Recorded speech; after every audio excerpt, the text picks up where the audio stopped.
you were down. So inflation pressures haven't been picking up. They've been coming down. Grain prices in the U.S. have been falling. That means food costs here down. Meat prices have not been rising. Energy prices are down. We peaked out in gasoline right around the 4th of July, our Independence Day, and we fell back from there. So when I listened to what the Fed chair said today, it made perfect sense. It's the culmination of the data, not any one, which is a code word. You might get a number here or there that can be a little stronger, but it's the totality of the numbers, and they're pointing in the right direction, barring something that we don't see. It could be a war in the Middle East that explodes in a way we don't know right now. I would expect that September is very live. The market in the U.S. seems to want to price in 3 rate cuts, and I think they're, as usual, overly jubilant. And the reason I say that, why? It almost says that there's something wrong with the economy. I can see the Fed doing one, taking a small month pause, maybe doing another to seal it, and then if the economy keeps weakening, turning it up. But the people talking, and they've given it already like a 75% chance for a September, November, December, roughly those are the time frames. I'm not in that camp, but I am wide open to 2, and I think it's sealed at 1.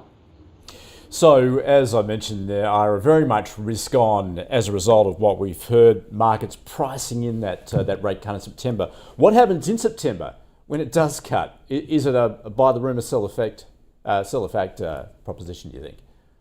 You're seeing some of that already in certain markets. You know, the rotations are going back and forth in the U.S. markets. What's happening right at this minute is we're watching to see how the Microsofts and the Meta stocks are, if you will, how are they doing on spending money on CapEx? Will they keep going? As they do, and as we see like AMD yesterday show stellar earnings come out, as these chip makers find that companies find reasons to keep buying in size, they'll rotate back into the megas in front of the all-important, what date? August 30th or so, when we get Nvidia reporting. But away from that, these traders that are all buying these low cap, the IWM or the Russell as it's referred to, I'd be very cautious. I mean, it's okay to buy the good companies in there, but just don't buy a company because it's cheap. Cheap can get a lot cheaper. So, well, what do you do as an investor then, given that rotation is underway, Ira? Well, I prepped you for it in our meetings here. Remember, we were at 5% on 2-year money, and I said you take a portion of your money, you put some in there. On the last time I was with you, I said gold. You want to own gold. And gold is up on a closing basis. If it were to close right now on a continuation chart, the highest close it's ever had, and we're trading around 24.91. Why gold? Because whether it's Harris or whether it's Trump, they're both inflationary creatures. They're not going to cut spending. They know one thing: we'll spend more to find a way to tax that money. Okay, that doesn't really work. And we will see the inflation numbers get scary. And sooner or later, if the U.S. doesn't bite on that, we get ourselves into a big problem. Somewhere along the line, somebody has to say in America, enough with the spending. We've got to be able to spend only if we can afford to pay for it. Ira, how bullish are you with energy stocks at the moment, and more broadly what we're seeing in the commodity complex there? In fact, I was listening to US Secretary of State Anthony Blinken, who's still confident. He says that they're going to reach a truce, if you like, some sort of ceasefire in the Middle East. Yet, of course, you're seeing that latest news cycle where we have seen that, particularly that assassination of the Hamas leader. How would you be positioned then? Well, it's one thing to own a vertical company. So if you're owning companies that own the well, the refinery, and they can sell their distillates and their gasoline, I like those. It's another thing if you're just a driller. And I'm talking somebody that just owns the well and you're selling your oil. Those people I don't want to own at this point.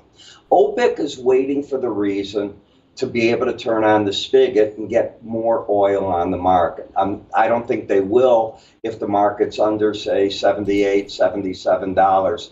in the Brent. They could, but they'll hurt their own cause because then they'll have more oil, and the U.S. is, of course, pumping record amounts. So the companies that are making the money, and you see that if you're looking at some of the spiders, they are showing you very clearly that the companies that are vertical are the ones you want to own, and those not vertical, I'd stay away from here. Oil today is up for one reason, not demand today. It's all about the Middle East. I don't like buying markets that go up off of fear that may not have a reason to stay that fearful. Demand is one thing. Worrying about supply that may not be impaired is a very different thing. I'll let the other guys want to own that. And Ira, where are you seeing the US dollar track from here, do you think? How's this? I don't know. I'm trying to get my handle on, has it made a triple top on longer term charts? Is that it? Or is the market going to find a reason to still be okay? If you were to ask me maybe next week, I'll have a better idea. We have the Bank of England tomorrow. We have a U.S. jobs report on Friday. We've seen Japan turn the corner, and I give them credit. Governor Ueda did a very nice job of both raising an interest rate and cutting their security program. So other than Japan, people want to see rates cut. And I think in the U.S., what people aren't understanding is we have a very tough policy here. If it comes down, I think that weakens the dollar. I am not convinced at all that cutting interest rates is in the benefit of the dollar. I think that will weaken it, and I think that is where I'm starting to lean. But I'm not willing to put my foot in the cement just yet. Another week. All right, I'll come back to you next week on that. Ira, terrific to get across. So much to watch at the moment. Thanks for joining us on Lynn & Associates. Thanks, Rick. All right, let's focus on the local market before we get going. We are expecting another positive session. As you can see there, SPI futures up around 50% after that stellar rally we had yesterday. Stay with us because the open is just a couple of minutes away.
Welcome to the Open on ausbiz this Thursday. I'm Juliette Sarli. It is the 1st of August. How did we get here? Well, let's talk about what happened overnight. The US Fed holding interest rates steady, but opening the door to begin cutting as soon as September.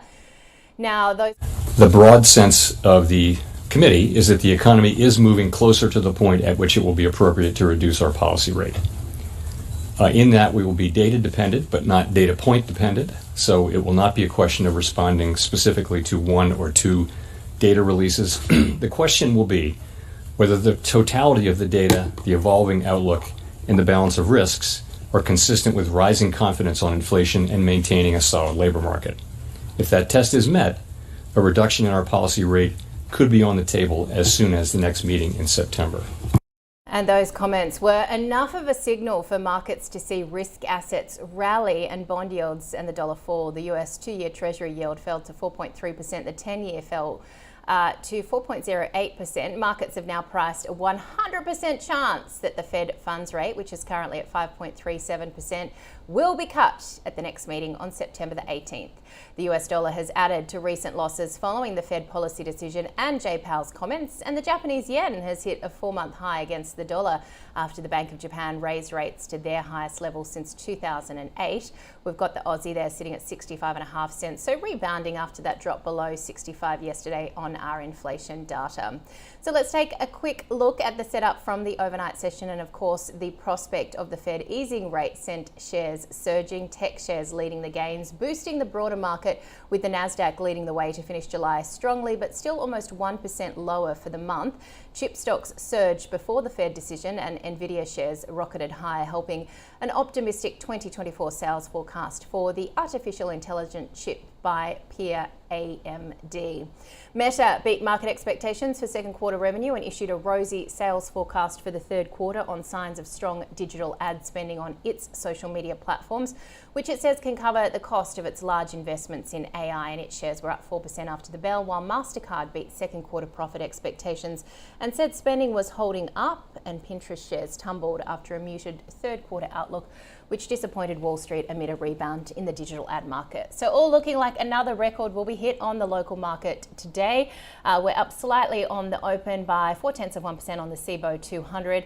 Iron ore futures are trading lower on weak manufacturing data from China, but global oil prices are higher following the killing of a Hamas leader in Iran, and gold also moving higher on the geopolitical conflict, plus those expectations of Fed cuts. Property investment trust Centuria Industrial REIT has posted a profit of $48.1 million for full year 24. This follows a loss of $76.6 million in the previous year. Its head of listed funds, Grant Nichols, attributed the gains to a strong leasing activity, and the group's outlined guidance of funds from operations in full year 25 to 17.5 cents per unit. Shares rose yesterday and they're up by another 0.8% today.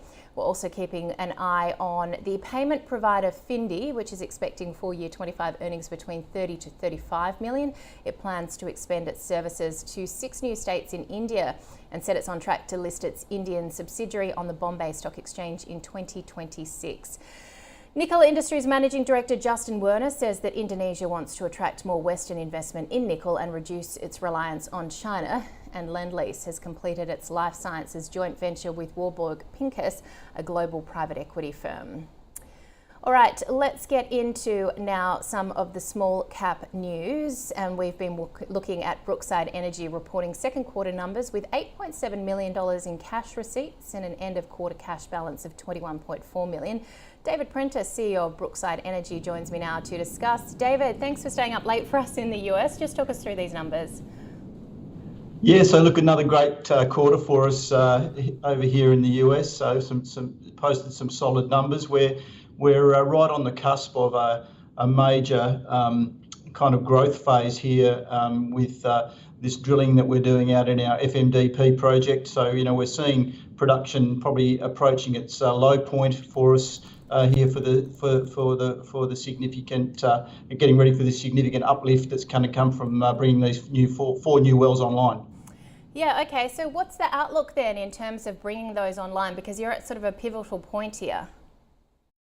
Yeah, so look, we're going to double production here in the second half of the year. So we're right at the point now where we're completing these wells and bringing them online. So big uplift in production and cash flow in the fourth quarter, and really sort of sets us up for what will be a trajectory that'll see us another 300% sort of production growth over the coming years from those increased levels that we're talking about achieving here in the fourth quarter. So pathway to 4.5 to 5,000 BOE per day, and pleasingly not having to come back to shareholders for any additional capital. We've got a very strong balance sheet, high liquids content, low operating costs, and all those things basically driving the profitability and giving us the ability to be able to roll out this development out of cash flow. So a further tripling then of net production you're expecting for early 2025? That's right. So kicking off the full field development in the early part of 2025 and then rolling that out over the next 2 or 3 years. So super exciting time. Where the company's trading on basically 1.5 times next year's earnings, next year's net income of about 40 million that we're forecasting. And if you look across our peers, they would be trading anywhere sort of between 4 and 8 times forward earnings. So we're a pretty compelling investment proposition at this point. Now, when it comes to, as you say, your cash balance, which I believe is something like 21 million, and you say you're not going to have to tap the market at the moment, what do you plan to do with that? What sort of further, spending plans do you have in terms of trying to grow your company? Yeah, so we've got another 16 odd wells to drill in this Swish area where we've got these fantastic reserves identified. So that'll keep us busy out until the middle of 2028.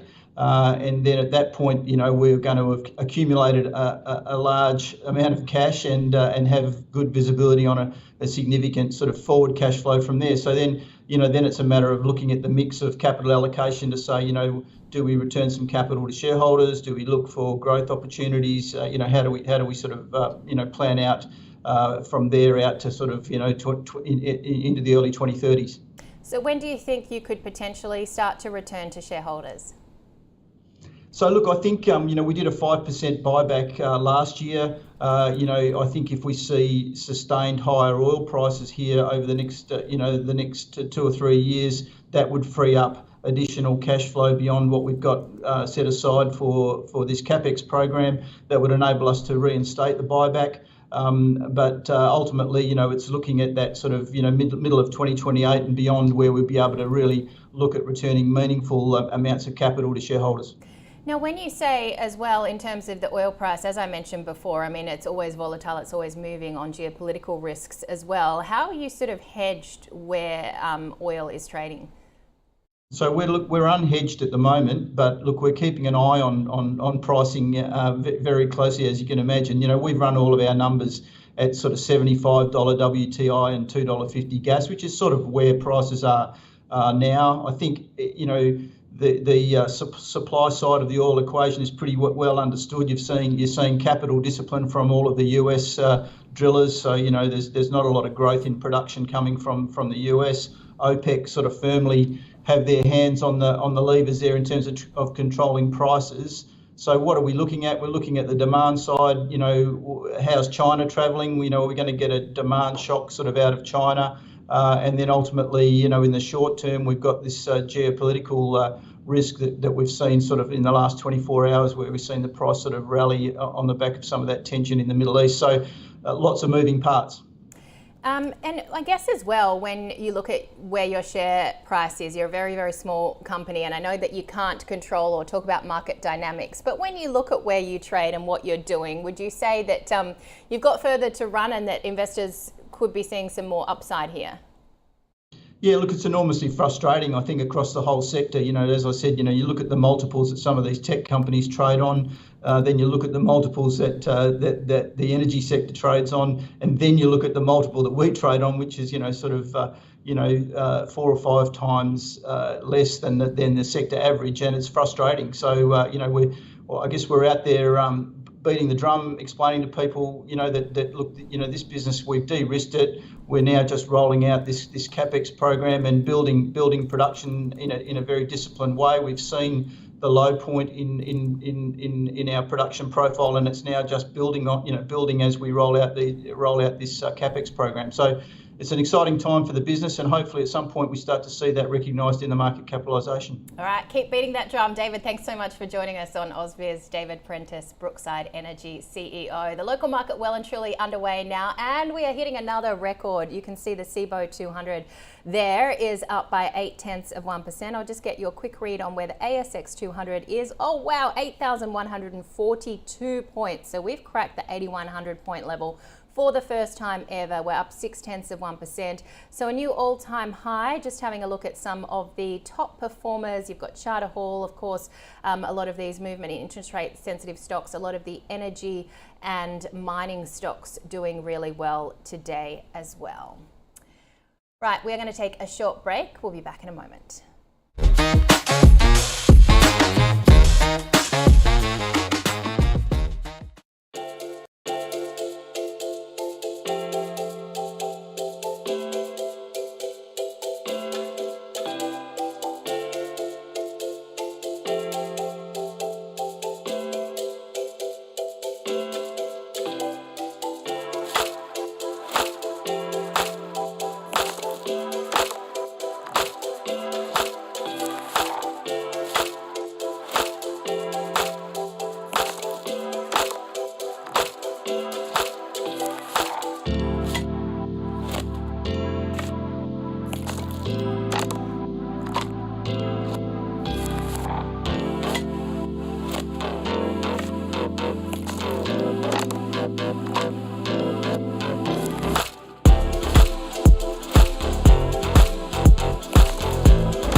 Welcome back to ausbiz. You're watching The Open. Let's have a look at where the market is tracking. It is another record high. The SIBO 200 ratcheting higher by 0.8%. The ASX 200 is back, or not back, it is above 8,100 points for the first time, trading around 8,142. Of course, a lot of risk on momentum after the Fed signaled those rate cuts are coming in September.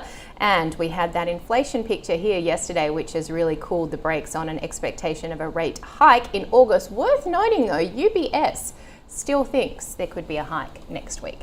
Let's have a look at some of the stock-specific early movers. Paladin Energy there, a front runner, up almost 4%. Pilbara also looking good, and Bellevue Gold. We had a big pickup in the gold price overnight. Monadelphous though down 3.4%, as is TPG Telecom. Let's get now to some movement that we're seeing across Indian markets. So what's driving the continued outperformance? Vaganthan Siva, MD of India Avenue Investment Management, joins me now to discuss. I mean, this has been an extraordinary market to watch. We've also had the elections. What do you see as underpinning demand here? Well, essentially it's local investors investing in their market. So if you look back in history, equity penetration, that is people investing in equity markets through their DMAT account, that has been relatively low. This has really escalated over the last 3 to 5 years, to the point where in the first 6 months of this year we saw US $29 billion from local investors invested into the market. To give you context, the year before, in the whole calendar year of 2023, the amount was US $23 billion. So that is underpinning strength in the market and the buy the dip strategy, which is happening everywhere in the world. Yeah, and when you look at, I guess, the earnings as well, there's been a lot of some very strong fundamentals there, but this is happening with global expansion too for a lot of these firms. Yeah, that's right. So one of the reasons the Indian equity market has held so strong is the earnings have been quite robust. We're seeing that in the June quarter reports that are coming out now, that earnings are predominantly exceeding expectations. And this is being driven by Indian companies. If you step back, there's probably 3 or 4 steps. One is massive population and scale opportunity, being able to have strong distribution and good economics of scale. And once you can produce a product cheap and build your economies of scale, then comes operating leverage. and being able to expand offshore, take your product to a place where it's still very price competitive based on your economics, and then enter that market and be successful there. So there's a few companies in our portfolio. An example is a company called Hero Motor Corp, which basically makes motorbikes and is the world's largest manufacturer of motorbikes. So they're now exporting to a lot of the other emerging markets, to the Middle East, based on the cost economics that they have, exporting that to the rest of the world and winning more share. So let's drill down then into some of the sectors as well, because we know India is very highly leveraged in IT, in pharma. What are some of the big moves or companies that we should be looking at? Yeah, so those two industries that you talked about, IT and pharma, are very much external facing. Over 90% of revenue of Indian IT outsourcing firms comes from offshore, essentially firms that are looking to reduce their cost, migrate to the cloud, build awareness on AI. So these firms are ideally positioned, having consulted to these businesses for the last 30 years, to now be able to offer a wider variety of services, win engagements. So Indian firms are actually telling us AI is providing more job opportunities rather than taking away. So what you're seeing in this area of outsourcing is more market share going to countries like India. So there's growth opportunities there. Pharmaceuticals is the same. Given India's strength in manufacturing pharmaceuticals and the fact that they're one of the lowest cost producers and also have many FDA approved sites, they're able to now be more dominant in the US. When most of the US pharma companies are focusing on balance sheet and higher interest costs and managing that, Indian firms are slowly winning more and more share in foreign markets. So what does that then do if there is more jobs being created for the overall economy and I guess infrastructure in India? Well, India needs job creation. With so many young people entering the workforce, there's about 10 million a year entering the workforce. So job creation is essential for broader participation, financial inclusion, spreading of the wealth away from just the top, say, 1% of the population to the broader reaches. And what do you think could or will change given what we saw with the election as well, Modi not winning as much of a share as was expected? Yeah, so if you look at India's history, coalition governments have actually been better for the markets because, if you look at that result, what that's telling you is the focus can't just be on a few successful corporates to drive India further. It has to be and include broader participation. So, what about 65% of the population that lives in rural India? How do they become more included in this economic growth that the country is experiencing? So we'll see in the next 5-year term, there's a little bit more attention paid to detail on the bottom end of the pyramid, let's say, and subsidies that perhaps might need to be handed out. Typically you'd go, oh no, that's going to be terrible for bonds and for the fiscal deficit. But what's happening because of the introduction of GST some 5 years ago, the government tax collections are increasing and they're able to afford, being able to be perhaps a little bit more focused on subsidies going forward. And so then with all of that in mind, what do you think is going to be the attraction for foreign investment too? Well, the only thing that's stopping foreign investment pouring into India today is the valuation comparison. So the foreign investor has 50 other markets they can think about. Yeah. India looks expensive on a 1-year forward PE. I would never invest in India with a 1-year forward view because it's always going to look expensive. It has for the last 20 years. Whereas locals are comparing it to what they get on a fixed income security or a term deposit because they can't invest in the 50 other markets. Yeah. So this is the game that's being played at the moment. Foreign investors like the India story, but they're underweight in their emerging funds or Asia funds, generally because of valuation. What's happening is places like Japan, Korea, US, Canada are setting up single country Indian funds. So that's still seeing a flow into India, and we think the dam wall will burst at some point with foreign investors coming back to play the momentum game because India's earnings have been quite strong. Yeah, all right, Maganthan, thanks so much for your time. Maganthan Siva, India Asset Investment Management, MD. Well, the US Fed has held rates steady but opened the door to begin cutting as soon as September. The broad sense of the committee is that the economy is moving closer to the point at which it will be appropriate to reduce our policy rate. In that, we will be data dependent, but not data point dependent. So it will not be a question of responding specifically to one or two data releases. The question will be whether the totality of the data, the evolving outlook, and the balance of risks are consistent with rising confidence on inflation and maintaining a solid labor market.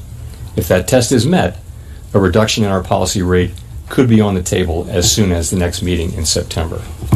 Well, those comments, enough of a signal for markets to see risk assets rally, bond yields and the dollar fall. Markets are now priced a 100% chance that the Fed funds rate, which is currently at 5.37%, will be cut at the next meeting on September the 18th. And that saw the US dollar add to recent losses, while of course we've been watching the yen move higher against the greenback after the BOJ raised rates to their highest level since 2008.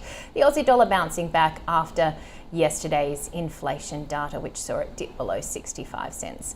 Let's get more on all of that with Kyle Rodder from Capital.com. I mean, we've been signalling this for a long time, Kyle. Finally, those rate cuts are coming. It would appear so. And of course, Powell didn't want to paint himself too much into a corner, but it would appear he sort of said everything that he possibly could to suggest that, September's a live meeting, that effectively that they've got a rising confidence, is the term that he used, that inflation will return to target, and that the balance of risks to the economy have shifted, and they're going to start weighting the second part of their mandate, which is obviously maximum stable employment, or maximum employment, I should say, much more highly in relation to inflation. So, the point around data points versus data holistically was also a very interesting point, which is to say that the Fed is going to continue to look at some of those underlying trends in inflation to justify whether they start to, lower rates. But effectively, the markets were already there. When it came to pricing in a September cut, I suppose that the margins increased a little bit more, that the Fed could go a little bit more than 25 or more than 25 basis points of priced in for that September meeting. And there are 3 cuts baked in by January. So I think, from here, if there's going to be any kind of bullish catalyst from rates markets, it's going to be effectively if we start to see markets pricing in a November move too, which will be much more contentious because it happens, that next meeting or that November meeting happens days after the US election. But nevertheless, it's exactly what the markets wanted to hear. It's as much as Powell could say without, effectively committing to a rate cut, which would be, obviously a very, very silly thing to do. And Wall Street subsequently added to the gains that were seen last night. So there was a bit of a recovery in tech going into the meeting, but certainly drove the Nasdaq to that sort of 3% gain. It's starting to look a little bit more like the pullback, near correction that we've seen for the Nasdaq might be sort of completed, and that we're renewing the uptrend. We'll have to see a lot of other factors involved, but nevertheless, certainly got markets excited about that September meeting. Yeah, that's a really interesting point, because there has been so much talk about the great rotation, but it does look like this AI thematic is coming back and really marching higher again. Yeah, and for me, the pullback to start with was, obviously valuations are very rich, and you could still argue that maybe they are still a little bit too rich. But, positioning was very stretched, and we also saw sentiment very strong.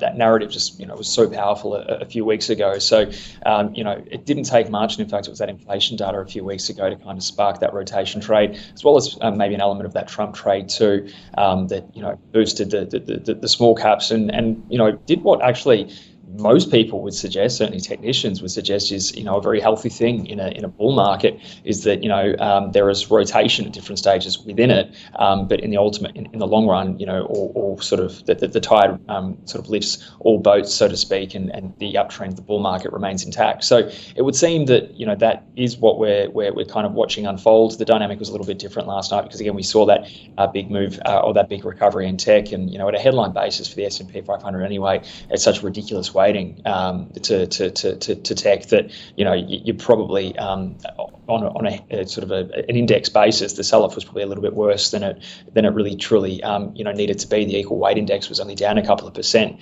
but nevertheless, looks like a little bit of a resurgence. The question is, stripping out all the other factors that could drive the markets. Earnings is still a story. Politics will remain a story. Seasonality, all those different little factors. As far as the rate story goes, I think it really becomes now whether the data can support a cut in November and then 2 more cuts by after September as well. Of course, we could see some data surprises, which could see that all price out, and that would certainly see a bit of a risk-off play in the markets. But September's fully baked in. November becomes the opening question, especially with the political ramifications of that. And overall, added to that, some more positivity in tech, especially around those AMD results that seemed to catalyse it all last night. Things are looking, reasonably constructive. Now in the short term, we turn our focus to Amazon tomorrow morning, and then the jobs data tomorrow night, which probably takes on a greater significance now that the Fed has explicitly said that it's weighting the labour market far greater in its considerations about policy going forward. All right, and records here on the ASX 200, all of that risk on momentum also being helped by the likelihood that we're not going to see a rate hike from the RBA. Yeah, and the markets have basically completely priced out the prospect, and we've done a 180 in terms of the narrative, or at least what's being implied in the markets, which is the next likely move is to be lower from the RBA, and we've got, I think, something like 20 basis points of cuts priced in by either December, it might be the February meeting, I can't recall off the top of my head, but it's effectively the markets now focusing on the timing of that first rate cut, which could be awfully premature, and obviously, like any other market, there could be sort of overshoots in both directions. Rates futures or the swaps market isn't any different, but nevertheless, it's enough to see that discount rate fall, equity prices supported, and subsequently we've seen this huge surge in the equity market that looks likely to be added to today, just with the tailwind that we've received from the Fed. So awfully constructive. There's still arguments, of course, here too that maybe some areas of the market are a little too richly valued, even if we do start to see rates come down just a little bit. Our earnings growth isn't looking as fantastic as the United States, and that has to be said too, that despite all of these narratives around disappointing tech results here and there, they haven't been that bad, and across the S&P 500 we're still looking at double-digit earnings growth. Australia looks a little bit more modest in terms of the earnings picture, which means that the rate side of the equation, we need to do a little bit more work to be able to boost valuations, but we've broken out. Things are looking very, very positive for the market. We're really just following what's happening in the US now today, but the fact that we apparently, rightly or wrongly, have more or less erased any prospect of a hike coming from the RBA certainly boosts market sentiment. And again, it looks like we'll sort of knock off 8100 today potentially, and maybe close above there as well. Yeah, I think we're already there. Well, we certainly were on the open, 81.37, incredible. I was talking to a CIO yesterday who was saying you'd be trimming at these levels, but that's for other people to talk about, not you and I, Kyle. I did want to get your thoughts, though, on somebody who's watched the BOJ as closely as I have over a couple of decades almost. I mean, a bit of excitement finally yesterday. Yeah, 15 basis points was a little richer than many markets were expecting. Obviously, I think I can't remember where it might have been in the Nikkei or another publication that there was a sort of perfunctory leaks before a move of a 15 basis point move, which wasn't fully priced in even after that article was released. But nevertheless, they pulled it off. The kind of push and pull factor with the BOJ there yesterday was just the kind of hawkishness that came through in the decision to hike rates by 15 basis points, which is sort of larger than the 10 basis point increment that has been typical of the BOJ, or certainly of their first rate hike a couple of months ago, but also that the pace of quantitative tapering of their asset purchasing was a little bit slower. The consensus view amongst surveyed economists by Bloomberg was that they'd trim it by about $1 trillion yen, I should say, a month, so 6 trillion to 5 trillion. Instead, what they've done is they're going to trim it by a far smaller number over a far greater time frame. I think it's something like 400 billion yen a quarter or thereabouts, which is much more incremental. I suppose it speaks to some of the concerns about the financial stability risks of moving too quickly on that. But initially, it seemed to sort of ease fears about tighter financial conditions, and also on top of that too, there was some softer language about the outlook for rates going forward from the BOJ, which is very much in line with their kind of I suppose habit of or reluctance to jump too far ahead when it comes to sort of tightening policy out of fear of returning to Japan to the gloomy days of deflation, which was clearly something that they worked so hard to sort of extricate the economy from. So there was that kind of whipsawing price action last night in Japanese assets, or yesterday in the yen and Japanese assets. It should be interesting today though, because clearly the Fed last night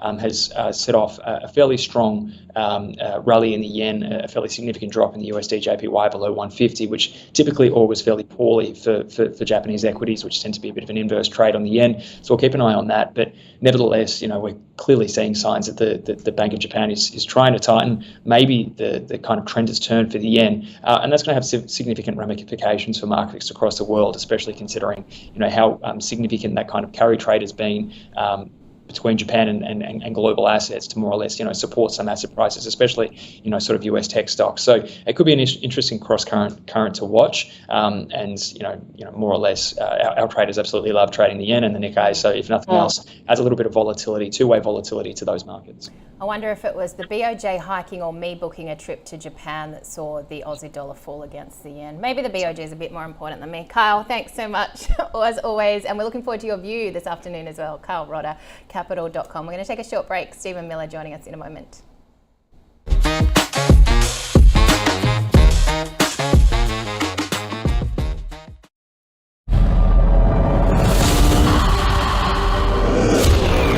Monochrome Bitcoin ETF provides investors with a regulated pathway into the cryptocurrency market.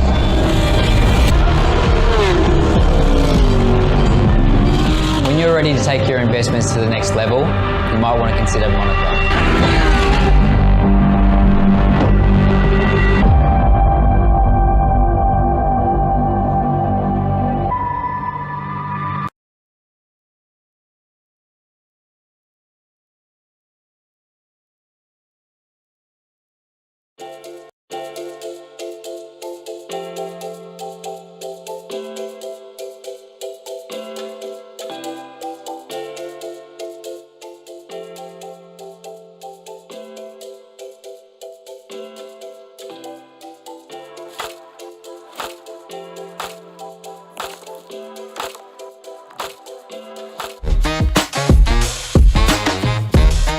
Welcome back to ausbiz. You're watching The Open on a day where we are hitting new records. Of course, risk on after the Fed signaled those rate cuts coming in September. Yesterday, that inflation data here really started to pare back the likelihood that you will see a rate hike from the RBA. Interestingly, UBS still saying that you could do so, but we're up very strongly on the SIBO and the ASX 200. Now, I just wanted to show you this interesting tweet from David Rosenberg, who's founder and president of Rosenberg Research, quite widely quoted on Wall Street. He's saying that Powell let the cat out of the bag, that the economy isn't overheating but is normalising. So talking about the destination of where the normalised policy rate is going to be, the market still priced for a terminal rate of 4%, which he says would not be normal. Let's get more on the Fed and our own inflation data with Stephen Miller from GSFM, who joins me now. Stephen, do you have something to say? Well, yes, I think you got it wrong. John Maynard Keynes used to say when he was wrong, he changed his mind.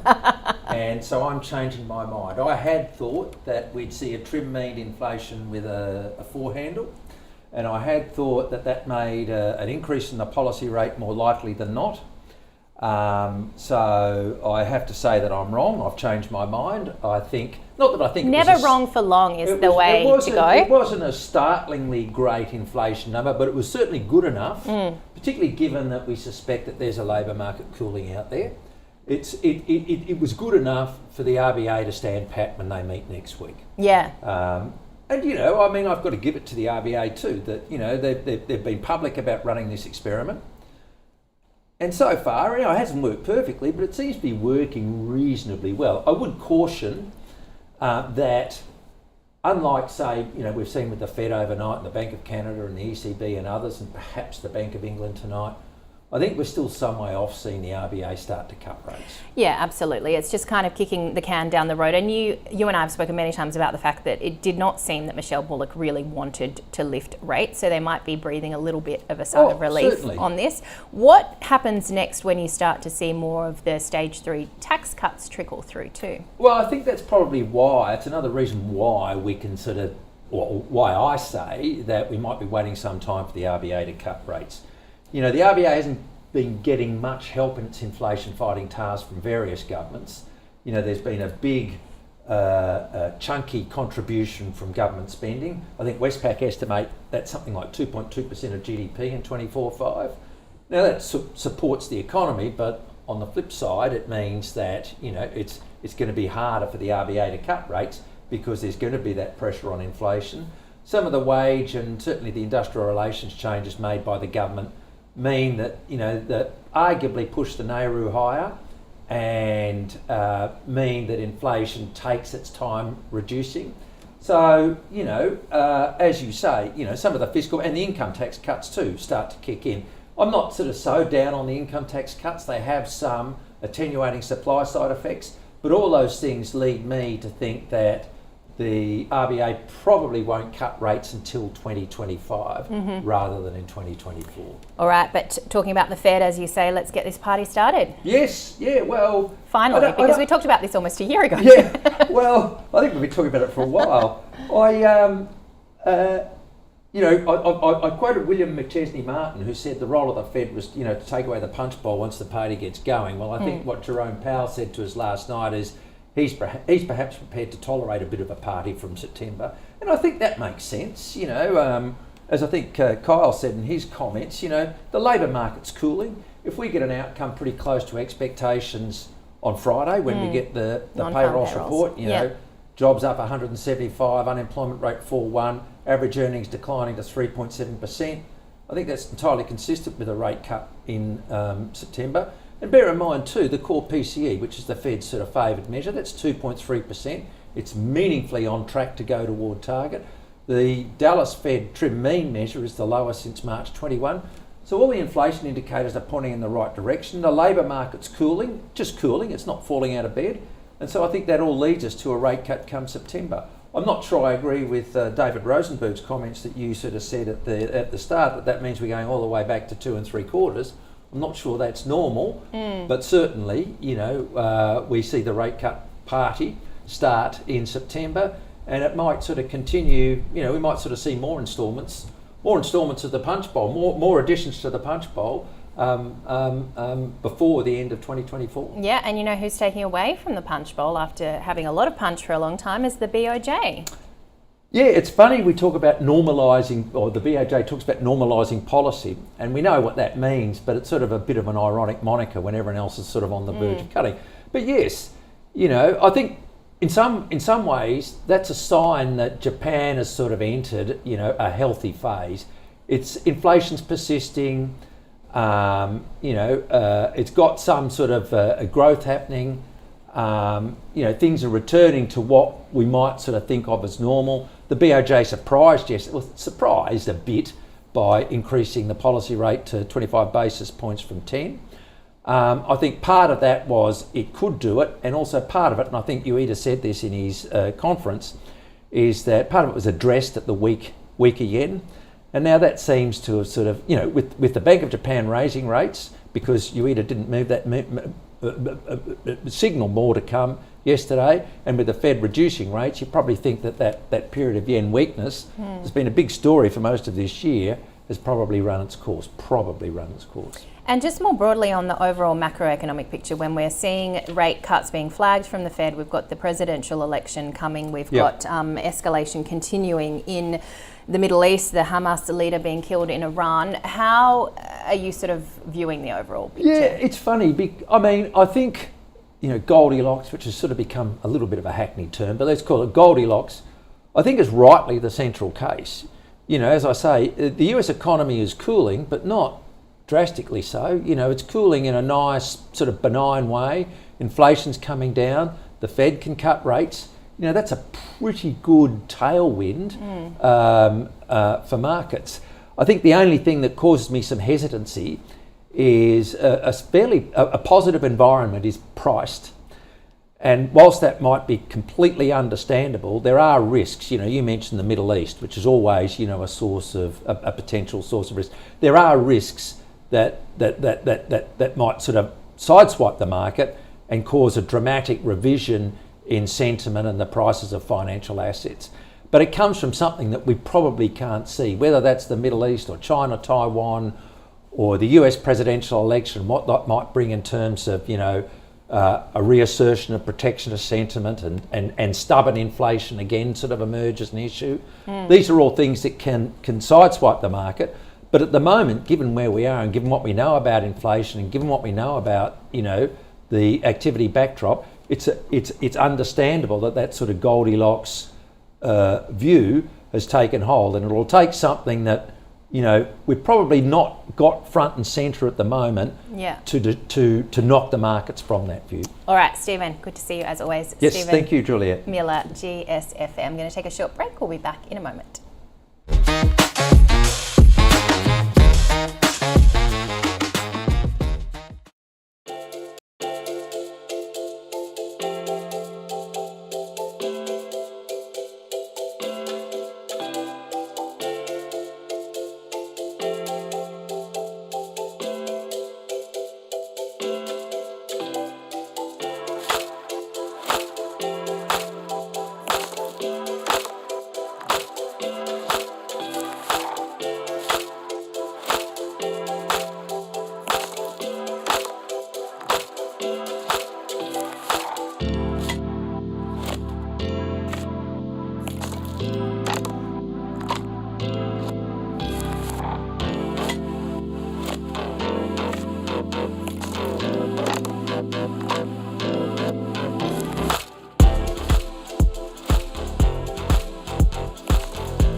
Welcome back to Ausbiz. You're watching The Open. Let's get you caught up on what people are reading out there today. This information coming to us from Stream, which is media monitoring in real time. These are the headlines most read by people in the financial services industry, and one from the AFR talking about when JP Morgan's Jamie Dimon talks banks. It's worth listening. We also are looking at those in the professional services industry, reading these stories on your screen, including one from the AFR about a new Rex owner potentially going to be on board within 5 weeks. Well, in the 2024 financial year, mid-market capital transactions have faced significant shifts due to increased regulatory intervention. Let's get more with John Kane, Managing Director of Kane Lawyers. What are you seeing here, John? I think there's a global trend at play, Juliet. If we step back a bit from the minutiae of the markets at the moment, I think it's interesting to look at it in the context of what's happening from a policy perspective and a regulatory perspective at a global level. And there are some significant trends there, certainly in the Anglo world and the Western world, I think, of a more interventionist approach, both from governments and from regulators. We've certainly seen in the US, either side of politics at a macro level, we see the Republican side looking to increase tariffs across the board. On the Democrat side, not so much focus on tariffs, but a very strong interventionist position through the Inflation Reduction Act from an industry policy level. And I think that has set the tone to some degree for governments around the world. We see it here at an industry level with the Future Made in Australia policy, which is a very active interventionist position. We see a far more regulated environment in labour markets in Australia than, we're sort of turning the clock back 50 years on that. And we see it also in movement of labour with a significant reduction in targets for migration. So there's a range of factors at play globally and in Australia, and we're seeing that come through in the capital markets as well. So let's talk about where the sell side's being driven by, because you say that's being predominantly driven by boomers. Yes, I think it's driven by a couple of things. Boomers maturing and those who are founders wanting to realise their investment. I think the other thing that's at play in the capital markets in Australia is the rise of private capital. So we are seeing a far more sophisticated private equity, both from a financial sponsor but also from a private investment, as distinct from private equity fund position in private capital in the equity markets. It is enormously simpler and easier for a founder or for a private business to access private capital now than it ever has been, certainly in my lifetime. And we see consequently a shift, I think, in greater access of private capital to public capital, and you see that in the figures on the ASX. I think we're currently on track this year for a reduction in the number of companies listed on the ASX. That'll be the third straight year if that happens, and that'll be 5 out of 6 years where year on year the number of companies listed on the ASX has fallen. And I think that is indicative of that access to private capital, which is a lot easier and a lot more efficient now than it once was, which is a combination of, I think, the supply of private capital, which is well documented. There is no shortage of it. The sophistication of the market in investing private capital and the advisors who facilitate that, but it's also a reluctance to embrace public capital because of the particularly onerous obligations that flow from it. That's on the equity side. I think if you look at the Australian private equity market, we're 20 years, maybe a generation behind the Northern Hemisphere. It is now a mature market, but it lagged the Northern Hemisphere. We're seeing the same things happen right now with private credit. Private credit industry is a circa $200 billion industry in Australia, but we're a generation behind the Northern Hemisphere in terms of market penetration. I think that's a material trend that is running now and is going to run hard for quite a period of time. It is interesting on the regulatory... Can I just interrupt for one second? Yeah, I just wanted to ask more about some of the trends that you're seeing, particularly amongst sectors, as we do have an ageing population too. So you're looking at medical, healthcare, that kind of area.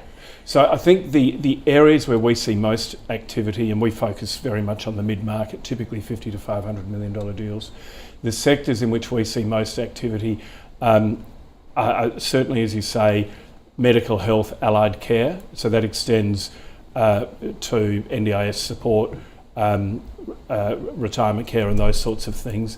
That continues to be a significant area of activity and growth. Unsurprisingly, in a consumer economy that's a bit flat, it's an area that's very heavily supported by government funding, which has been maintained. So that remains a very active area at the moment. It well documented the energy transition and the capital that's going into that. We've just advised one company on a almost collective $500 million raise for 5 acquisitions in that area, which is sort of indicative of the type of activity that is there. That's one.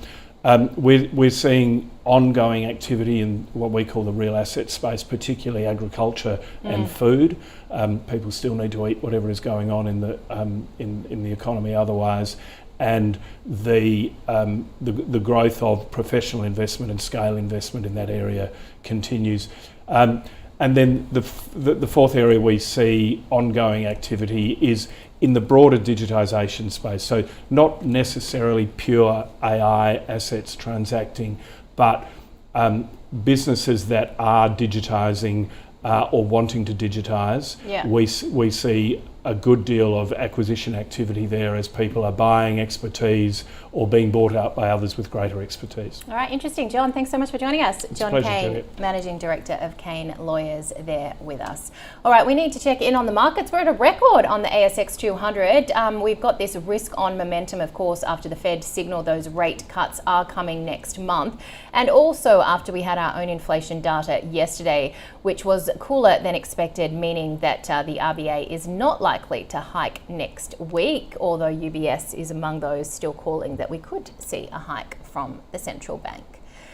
Let's get into stock specifics with a focus on the Olympics now, and a French stock in particular. Andrew Brown from East 72 joins me. Bonjour, Andrew. What are you looking at? Bonjour, Juliette. I'm looking at Lagardère. The stock ticker code is MMB. That sounds a bit strange. The company used to be Matra, which is a very famous French name from the 1960s through the 1980s. And basically, Matra used to be controlled by Jean-Luc Lagardère, whose name obviously is now given to the company. He died in 2013. The story behind Lagardère is really quite simple. It's 63% owned by Vivendi, which itself is controlled by Bolloré, but it has a number of other very interesting shareholders. Bernard Arnault, who is the chairman of LVMH, so richest man in the world, depending on which month you measure it. He owns 8% privately. Qatar Holding own 11%. Mr. Lagardère Jr., Arnaud Lagardère, he owns 8%. So there's only 7% in public hands. But it's a very, very interesting company because it's involved in two businesses we all know, and the Australians, even though they've probably never heard of Lagardère, certainly have bought products from them. And they're businesses where there are very few other listed companies. So the two, yeah. I was just going to say, I mean, Hachette, huge. Hachette Philippaki, the general book publishing company, and also something that you see kind of everywhere you go, if you're at an airport, in a bookshop as well. What does that mean in terms of, I guess, demand from investors? Demand for investors, if we look at the two parts to the company and split them up, because in fact, that's actually what's going to happen. General book publishing, which is Hachette, there are very few pure general book publishers. There's only really one, which is Bloomsbury. They're famous for Harry Potter. There's some sort of technical ones. That's going to get split off into a company called Groupe Louis Hachette early in 2025. HarperCollins is part of News, so you can look at how they go against them. And we think that'll trade at about 9 times enterprise value to EBITDA. And these guys make just under 400 million euros a year. So we think that part of the business is worth sort of 3.5 billion euros. And if you consider the equity value of this company is only 3.2 billion and there's 2 billion of debt, that starts to give you a bit of an idea that it's quite interesting. The second bit of the company is called travel retail. You would know it better if you go to Sydney Airport as Relay. So it's one of those places you go and pay $5 for a chocolate bar. It's part of a group of very few companies listed that bust up travel retail into 3 bits. Duty free, most of those companies are all private. Convenience retail, where these guys are, and food service. There's only one other company listed around the world, which is in Switzerland, called Avolta, which basically is in the 2 verticals that Lagardère are, which is duty-free and convenience retail. And, of course, guess what? This is booming at the moment. Their revenues in the first half were up 18%. The profits are up 65%, but the profits are measured in a really peculiar way for every company in this area. So we focus on cash flow, and that's been up very, very strongly as well. And we believe Bolloré are going to orchestrate a sale of travel retail, and we think a lot of people are going to be very, very interested in it, and it's worth way more than the independent experts suggested when Vivendi made their bid for Lagardère in 2022. All right, we're going to have to leave it there. Merci, Andrew. Hope you're watching the Olympics. Some exciting stuff happening over there. Andrew Brown. Merci bien. Merci bien. Au revoir. All right, let's have a look. That's about the extent of my French of what the market is doing today. A record high, Trevian, up 0.6% there on the SIBO 200 index. We are watching the ASX 200 ease from some of its earlier highs, but importantly still above that 8,100 point level, 37 points, half of 1%, 8,129. Now, I had a really, really good chat with Tim Rocks from Evans and Partners yesterday. You can find it on the website ausbiz.com.au. He was saying at these levels they would be trimming out of the Australian market. It has already superseded many analysts' forecasts of where the market would be tracking by the end of the year. So interesting to see whether or not we can maintain these levels when you've got the ASX 200 at 8,100. All right, that does it for this hour of the Open. Andrew ahead with the next hour.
Good morning and welcome to the second hour of the Open on this Thursday. I'm Andrew Gagan. Great to have you with us. Another positive session. Let's take a look at what's going on the broader index. And we've begun well just off the session highs thus far in the first hour. Currently 0.6% higher on the CBO 200. Checking across the sectors, very much led by the materials at the moment, with some of the bigger miners. Fortescue's up 2%, Rio, BHP up around 1.5%. Just a bit of weakness emerging among the big banks at this point. And of course, the focus very much on interest rates, given what we heard from the Fed overnight. Markets now pricing at a 100% chance that they'll begin cutting in September. And of course, with our own reading on inflation yesterday, which was seen to be benign, lessening the chances of a rate hike. Markets here now talking about a rate cut early next year. Just in terms of some of the stocks we are watching this morning, payment provider Findi expecting FY25 earnings between $30 and $35 million, planning to expand its service to 6 new states in India, and saying it's on track to list its Indian subsidiary TSI on the stock exchange in 2026. Nickel Industries Managing Director Justin Werner saying that Indonesia wants to attract more Western investment in nickel and reduce its reliance on China. Lendlease has completed its life sciences joint venture with Warburg Pincus, a global private equity firm. That venture will create a real estate platform focused on life sciences sector in Asia Pacific, and the transaction is expected to contribute $80 million to FY24 profit after tax. And Bravura Solutions saying it will return more than $75 million to shareholders as the board has determined the business is overcapitalised.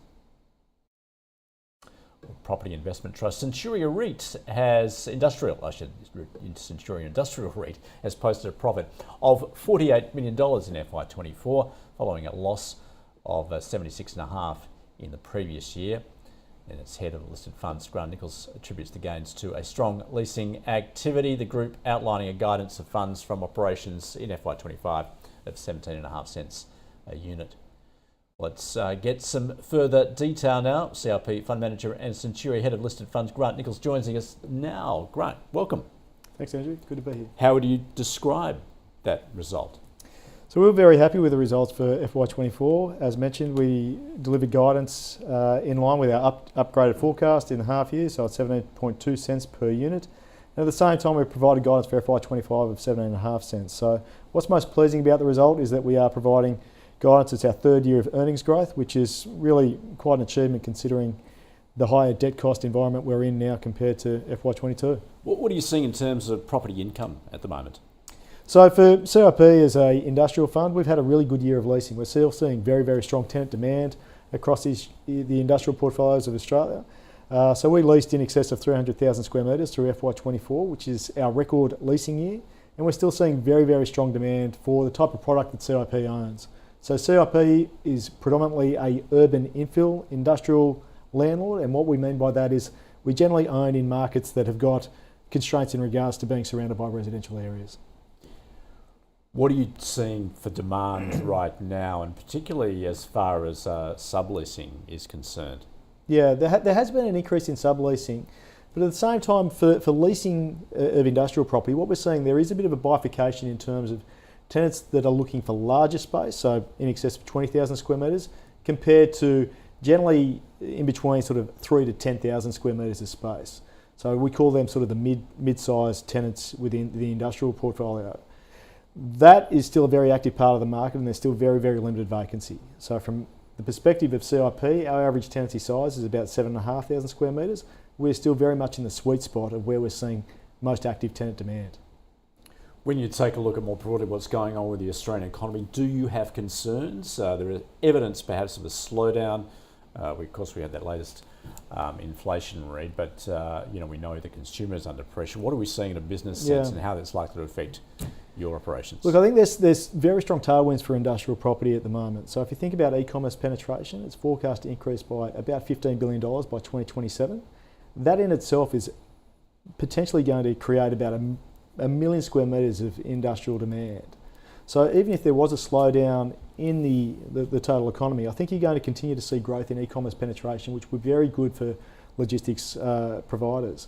outside of that too, we're also seeing things like onshoring coming back into Australia. Now, the federal government has been very strong on trying to get more jobs within Australia, but things like automation make it more feasible to have manufacturing back within Australia, and we're seeing some growth within manufacturing as well. So I think there's a number of tailwinds that will contribute to a strong outlook for industrial property into the future. And in fact, that trend would appear to be accelerating, particularly in the light of what we're seeing in the States at the moment with that deglobalisation process very much underway. You spoke there of that urban infill that you're involved with. How difficult is that, and particularly in some of the largest cities and the regulatory hurdles you need to come up against? So the benefit of an existing landlord that's got a large urban infill footprint is that it can't be replicated. So the urban infill, they're not creating more industrial land. Where they're doing industrial supply at the moment, or creating more industrial land, is generally on the outskirts of cities. And that's where we're also seeing the larger industrial boxes, so in excess of 20,000 square metre industrial facilities. So by having a portfolio that's predominantly located in that urban infill, it's providing us with a clear advantage in that there is very limited supply that can be built within those markets, but also that is where the majority of the tenant demand is directed at the moment. Beyond high density urban spaces, where else are you looking at the moment? Particularly, are you operating in the regions? So we've got a development pipeline across our portfolio, and what we're looking at doing is things like, for those constrained markets, the urban infill, things like multi-storey development is something that we'll consider down the track, because that obviously will create a bit more supply within those urban infill markets where there is not greenfield land to create traditional industrial facilities. And have you given guidance on your dividend? What's the outlook? So our guidance for FY25, we've provided FFO guidance or earnings guidance of 17.5 cents per unit and distribution guidance of 16.3 cents per unit. All right. Overall, Grant, what would you say the biggest headwinds that you're facing at the moment? Look, I think the biggest challenge I think there's a lot of tailwinds for industrial property. I think the ongoing largest headwind for real estate generally has been interest rates. So I think when you were talking previously, there's a couple of things that people need to consider when they're looking at REITs. Things like the Fed coming out indicating they are more likely to cut interest rates into the future. We've seen other overseas jurisdictions like Europe and Canada already start to cut rates. I think when you start to see that come into Australia, and hopefully that's something that we'll see through the next 12 months, that will be a strong tailwind for REITs generally, but within that, industrial property as well. Mind you, when you look across the REITs, industrial has certainly been the outperformer. Can that continue, do you think, particularly once interest rates start to fall? Look, I think the national vacancy rate's about 2% for industrial. It's well below the other commercial sectors, and I think there is, to the tailwinds we were talking about previously, I think there is still some really good tailwinds for industrial property looking forward. Grant, thanks so much for giving us the update from Centuria Industrial. Thank you. All right, let's now focus on, earnings season. We're just upon us, in fact, now, and the ASX 200's PE ratio is currently elevated, yet there's a consensus expectation of a 4% downward revision in EPS for this reporting season. To discuss, Claire Zhao joining us from Blackmore Capital. Claire, good to catch up with you again. All right, well, sum it up for us then. As we enter this important earnings season, what are you watching out for? Yeah, definitely. Thanks, Andrew. So we're quite looking forward to this reporting season, and we are seeing this very interesting dynamic at the moment in the market. So the ASX 200 at the moment is trading at a 12-month forward PE of 17 times, which is up from 16.2 times at the start of the year, and also well above its 14 times average. So despite this increase in valuation that we are seeing, the 12-month forward EPS for the ASX 200 to only show a modest increase of 1% since the start of this calendar year, versus S&P 500 of 8% and also the Nasdaq of 15%. So we are seeing that different big difference there. And also the consensus is currently expecting this reporting season to see a 4% decline in the EPS downward revision. So we're seeing that with these two factors playing in at the moment, that has been largely driven by the weakness in commodity stocks, which is driven by the sluggish demands in China and also stronger USD weighing on the commodity prices, and also significant cost inflation that is weighing on the margins as well. So with that in mind, with the PE looking a bit stretched at the moment and also consensus pointing to a negative EPS growth, we believe that in this reporting season, achieving the broad-based share price upside could be seems a bit challenging, and there could be some of the ratings ahead. Claire, how important is cost management going to be in what you read from these company results, given those pressures that have been brought to bear, not the least, of course, being the cost of debt? Yeah, definitely. We've been seeing that cost increase and cost inflation, and also this week is quite data heavy, both in Australia and also in the US, that we are continuing to see that inflation, despite kind of in line with expectation in Australia, but then we still believe that the company is going to face more of the issues in especially in interest costs. And cost is one of the key factors that we'll be watching out in this reporting season.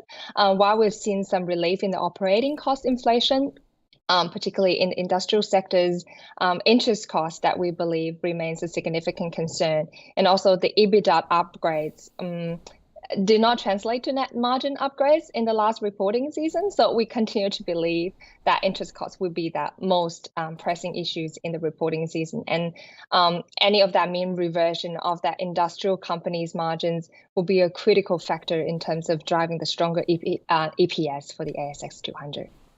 And what can investors expect in terms of capital returns, do you think? Yeah, we're seeing this year being a big capital returns and buyback year in 2024. Despite a rising cost of debt, we have a notable increase in that and seeing that share buybacks, and also the total buybacks value announced so far is kind of reaching that $11 billion this year. So the de-equitization, we believe, will be EPS accretive, and we're kind of expecting more of the buybacks to come in this reporting season. So Claire, I know Blackmore does have a focus in particular on healthcare. In terms of those stocks that you're watching out for, can you name a couple and perhaps your expectations? Yeah, definitely. So healthcare has always been a key sectors in our portfolios, and we do believe that healthcare sector at the moment is at a reasonable valuation level with double-digit EPS growth outlook. So the key things that we'll be looking forward into this reporting season, we believe there will be quite of a divergence between different healthcare companies in this sector that we believe, like biopharmaceutical like CSL and also those medical technology companies, will probably see a better operating profit improvements and gross margin improvements. Whereas for the domestic healthcare service providers, we believe that it will continue to lag a bit behind in terms of margins and pressures in labor cost and also the regulatory changes that is kind of continue to weigh on that share price. So I'm personally quite confident with CSL, and I believe that the core management focus is on improving the margins and also the return on invested capital over the next 3 to 5 years. And the focus on organic growth and is expecting the double-digit earnings growth is very positive. And their focus on these their key IG franchise, the CSL Behring, will kind of largely drive that part of the growth. So and we believe in, No, I was just going to say, so double-digit earnings growth, is that likely to be reflected in the share price? Because Claire, in fact, might just bring that share price back up for CSL. As we well know, it's that $300 psychological barrier. It can't break above that. What's it going to take? It's been talking about that elevated levels in terms of those PE growth and the multiple expansion. But then at the same time, we're also seeing that CSL's multiple is actually at fair value. So there's a room to grow if they being able to deliver that double-digit EPS growth and also the improvements in return on invested capitals, that we believe there will be an upside there. And also their focus on very strong IG growth, and they keep focusing on their key products and also the business units. We do believe there are upsides, and also new products coming up into the markets being very strong pipeline. So we believe that second half result probably will pose less risk, as most of that has been absorbed by the markets. So we are quite confident with the companies and also with the management team to kind of having that strong outlook. Now, Claire, you've also got to focus on industrials. Which ones in particular? Yeah, so industrial sectors, we probably think is a bit of a mixed bag for opportunities and challenges, but we are quite positive on Cleanaway and Brambles, which are key holdings in our portfolio. Cleanaway has been up around 7% for the year to date. It's been very and we believe is on a very right trajectory in terms of increasing its competitive mode to become a stronger solid waste business through those bolt-on acquisitions, those energy from waste projects, and also other projects that is involving with innovations and diversion of that landfill usage. So we do believe that Cleanaway is going to be have a stronger outlook. So that is what we are positive about, and the growth will be quite stable in from our perspective. And then for Brambles, even though the top line growth rate kind of slowing down a little bit, but we anticipate that the company will provide guidance indicating margin expansion and also the asset efficiency to improve, and also free cash flow to be positive into FY25. So we're quite confident with these two. Claire, great to get a preview of earnings season from Blackmore Capital. Thanks so much for joining us. Thank you, Andrew, for having me. Let's now take a look at the broker moves on this Thursday, and Citi raising its price target of Sightfinder to $6.60 a share. The broker expecting solid revenue growth across FY25 and maintains its buy rating on the stock. Macquarie raising its price target for Technology One to $22 a share. Its analysts underlying strong early traction for the company's SaaS Plus model in the UK. The outperform rating for Tech One is maintained. Morgan Stanley lowering its price target for IGO to $4.60 a share following the company's FY25 guidance. According to analysts, the company's Novamind operation outlook is particularly weak. It does retain an underweight rating on the stock. And then we can see the performance of those stocks today with Tech One in the positive. Let's get some further detail now on what we're seeing with the brokers, and Philip van Dijk joining us from FN Arena. Rudy, a very good morning to you, and a good morning on the local market as well. Carrying on from those stellar gains we saw yesterday, what are your observations? Is this all about interest rates and, well, inflation, at least locally, seems to be under control? Well, interest rate expectations definitely are playing a major role here. I think we have given up on the idea now that the RBA is going to hike in August. Everyone with a mortgage and everyone in the share market sort of feels that's a good thing. And Powell overnight played to script. He essentially sort of guided towards the Fed starting to cut interest rates in September. Party like it's 1999. Yeah, the punch bowl is back and the party's getting started. Rudy, let's then focus on what the brokers are saying. Now, of course, this as we enter earnings season, we've already got one key one that we saw Rio yesterday, in fact. Now, in terms of what we're seeing, particularly among the big miners, Fortescue, what are the brokers saying? Fortescue is a very divisive stock here. You could almost say that iron ore producers and banks have one thing in common. They're very divisive, probably banks even more. Morgan's has one of the highest price targets in the market. That's $23, by the way. Since the share price has only weakened further away from that target, they've done the logical conclusion and they've upgraded to add. But clearly, everyone acknowledges the direction of iron ore prices is crucial here. and analysts might as well throw their head into the ring and the towel with it, because it has been incredibly difficult to accurately gauge that price. Needless to say, seasonality dictates that it should weaken from here onwards and then pick up later in the year. But if that's going to happen, that's anyone's guess. Yeah, and also we've seen a bit of an adjustment just as far as Andrew Forrest is concerned with his ambitions for green hydrogen. Yes, that story clearly is more technically difficult to realize than it is in theory. I'm not sure whether they've completely given up, but for the time being, people have lost their jobs and investments are directed elsewhere. The market never liked that venture because analysts were never, and investors, I should say, were never quite certain what the return would be on those investments. Since they're off the table, ironically, the share price has come under pressure. It has indeed. All right, Rudy, let's switch to the banks. Of course, they have defied gravity. We've spoken about that plenty in recent times, given particularly what the brokers have said. Most have sell recommendations on the big banks, yet they keep going up. What are we seeing with ANZ? Yes, I wrote about it yesterday as well. It would appear, on the basis of research done by JP Morgan, that we should look in the direction of super funds, believe it or not.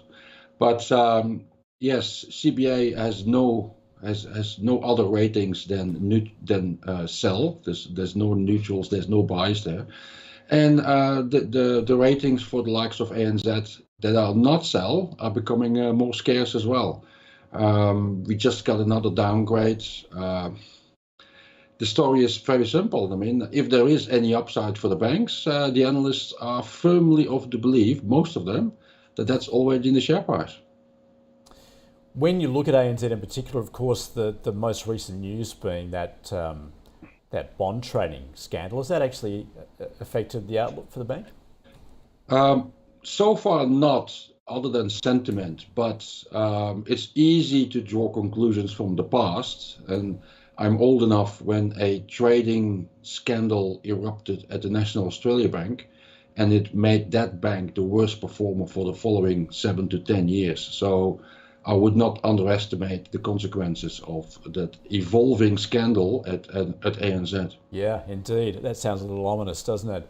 All right, Rudy, let's now switch into the retail sector. Now, here's another stock that has defied expectations, I guess more broadly, given what we're seeing with consumer discretionary stocks. That is JB Hi-Fi. Yes, and that's essentially investors being in search of the next AI winners. And I have a suspicion that maybe that's also supporting the share price of Wesfarmers here. Anyway, long story short, those who are confident that we will all start buying mobile phones, laptops, and desktops with AI embedded in it, they all think that JB Hi-Fi should be in the 70s, the share price. And those who are a little bit more skeptical, they think like, nah, maybe in the 50s and 60s. On that basis, it got a downgrade to sell from UBS, who's very, very skeptical about the sales of AI-related products in the short term. Rudy, great to get across what the brokers are seeing out there today. Thanks for joining us from FN Arena. Pleasure. Let's now check the local markets, and another positive session. We're currently up 0.2% on the SIBO 200, building on yesterday's very impressive gains too, and also reflecting what we're seeing on global markets with investors buoyed by what they're hearing from central banks at the moment, with the prospect that rate cuts are coming. Getting into the smaller end of the market again, an Australian-based company controlled by Onyx is transforming the global landscape of assistive technology, it says, empowering people with severe disabilities to communicate and interact with the world. Control by Onyx just securing a strategic investment from Northstar for $500,000. To talk us through the detail, Chief Executive and Managing Director Jeremy Steele joining us now. Jeremy, welcome to AusBiz. Talk us through. Good morning. Thanks for having us. How important this funding is. Yeah, look, I think it's not so much about the dollars as it is about the value of having a strategic investor like Northstar. Obviously, enormously credible, here in Australia and certainly globally as well, recognised as a leader in impact investing. And Kerry and the team there, I think, going to support us in a number of initiatives as we move forward. So we're really looking forward to that relationship. So, Jeremy, for those unfamiliar with what you do there at Control Bionics, so as I mentioned there, it's all about assisting patients to communicate, particularly those that are compromised physically, at least with illnesses such as motor neurone disease, ALS, and the like. What do you actually offer?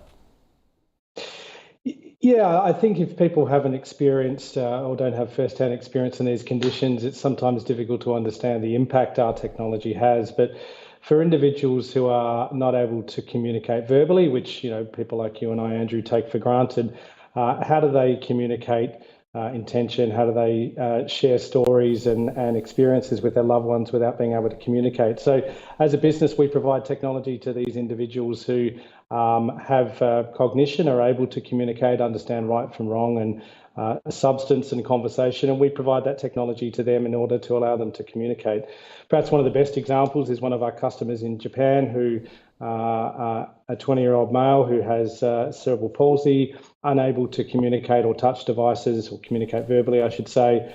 And through our neuronode technology, we've enabled him to communicate with his mother for the first time in 20 years, and she now understands his cognitive intelligent, understands right from wrong and consequences. And on the basis of us connecting him to technology and communicate with his mother, he's moved out of home for the first time in 20 years, which just an extraordinary achievement and something that we have brought to thousands of people around the world in the 20 years we've been in operation.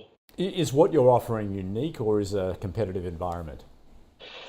So look, certainly a competitive environment. The neuronode, which is our technology developed here in Australia by a gentleman called Peter Ford, who remains a shareholder in this business, that is unique. There isn't anyone else globally that has this technology. And so, one of the initiatives we're moving forward through the course of this financial year is to increase our distribution of that device around the world. Historically, we've sold that simply by ourselves, and now we're very keen to give other companies the opportunity to provide this technology to their customers as well.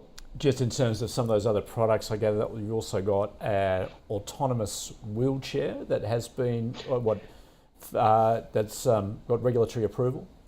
Yeah, that's right. I mean, a wonderfully exciting product. This allows individuals who aren't able to consistently control their powered wheelchair around the home actually now for the first time have an opportunity to choose what room they're in or choose to leave a conversation.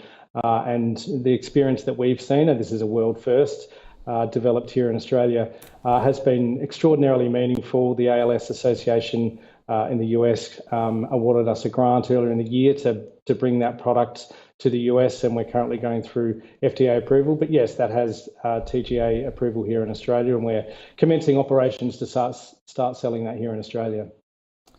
Jeremy, what role is AI playing in the technology that you're developing, and I guess the opportunity that it presents? Yeah, it's a fascinating part of changing business dynamics. When I started my career, AI was something you saw in movies, and today it's something that you see, everyone talking about. I think, we work with Deakin University and their AI Institute to help us design the most robust way in which Drove, our autonomous wheelchair unit, works. And I think as we continue to build out our business, and so our newest product that we announced last year and currently in customer trials is the NeuroStrip. That device, think of it as a universal physiological device that is pulling out extraordinary amounts of high quality physiological data from the body. We're in discussions with a number of groups who have a real interest and appetite to pass that data through some machine learning and AI to help diagnose and treat a whole variety of conditions. And we're really excited about what our core technology, electromyography or EMG, which is measuring the electrical signals that are generated in your muscles through both intentional and unintentional movement. That data can be used with AI to, I think, really further some interesting use cases, both medical, but also things like sports science and rehab from stroke. And so, that's the real blue sky opportunity for Control Bionics moving forward. So, Jeremy, I'd imagine your R&D spend is substantial and constant. So, therefore, I guess go back to that how we opened there with the need for funding and just how critical it is to have that backing, such as that investment from North Star. Yeah, that's right. I think it's the job of a business like ours, and indeed every business, to make sure you allocate capital in the near term and for long-term growth. And I think we've demonstrated and will continue to demonstrate a kind of good discipline of investing money in research and development and then generating a return from that. What's clear is we're not going to do all of this ourselves. I think the Neurostrip gives us an opportunity to partner with third-party organisations to get their support. We've got a number of universities and commercial operations and operators who are keen to work with us. So, funding is always important, but obviously shareholders quite rightly want to see a return on the investment. And I think we've, the last 12 months, we've made some extraordinary progress in delivering on our strategy for growth and long-term shareholder value creation. Jeremy, thanks so much for the update from Control Bionics. Appreciate your time. Thank you. We are going to take a break. After that, we'll get into the trade.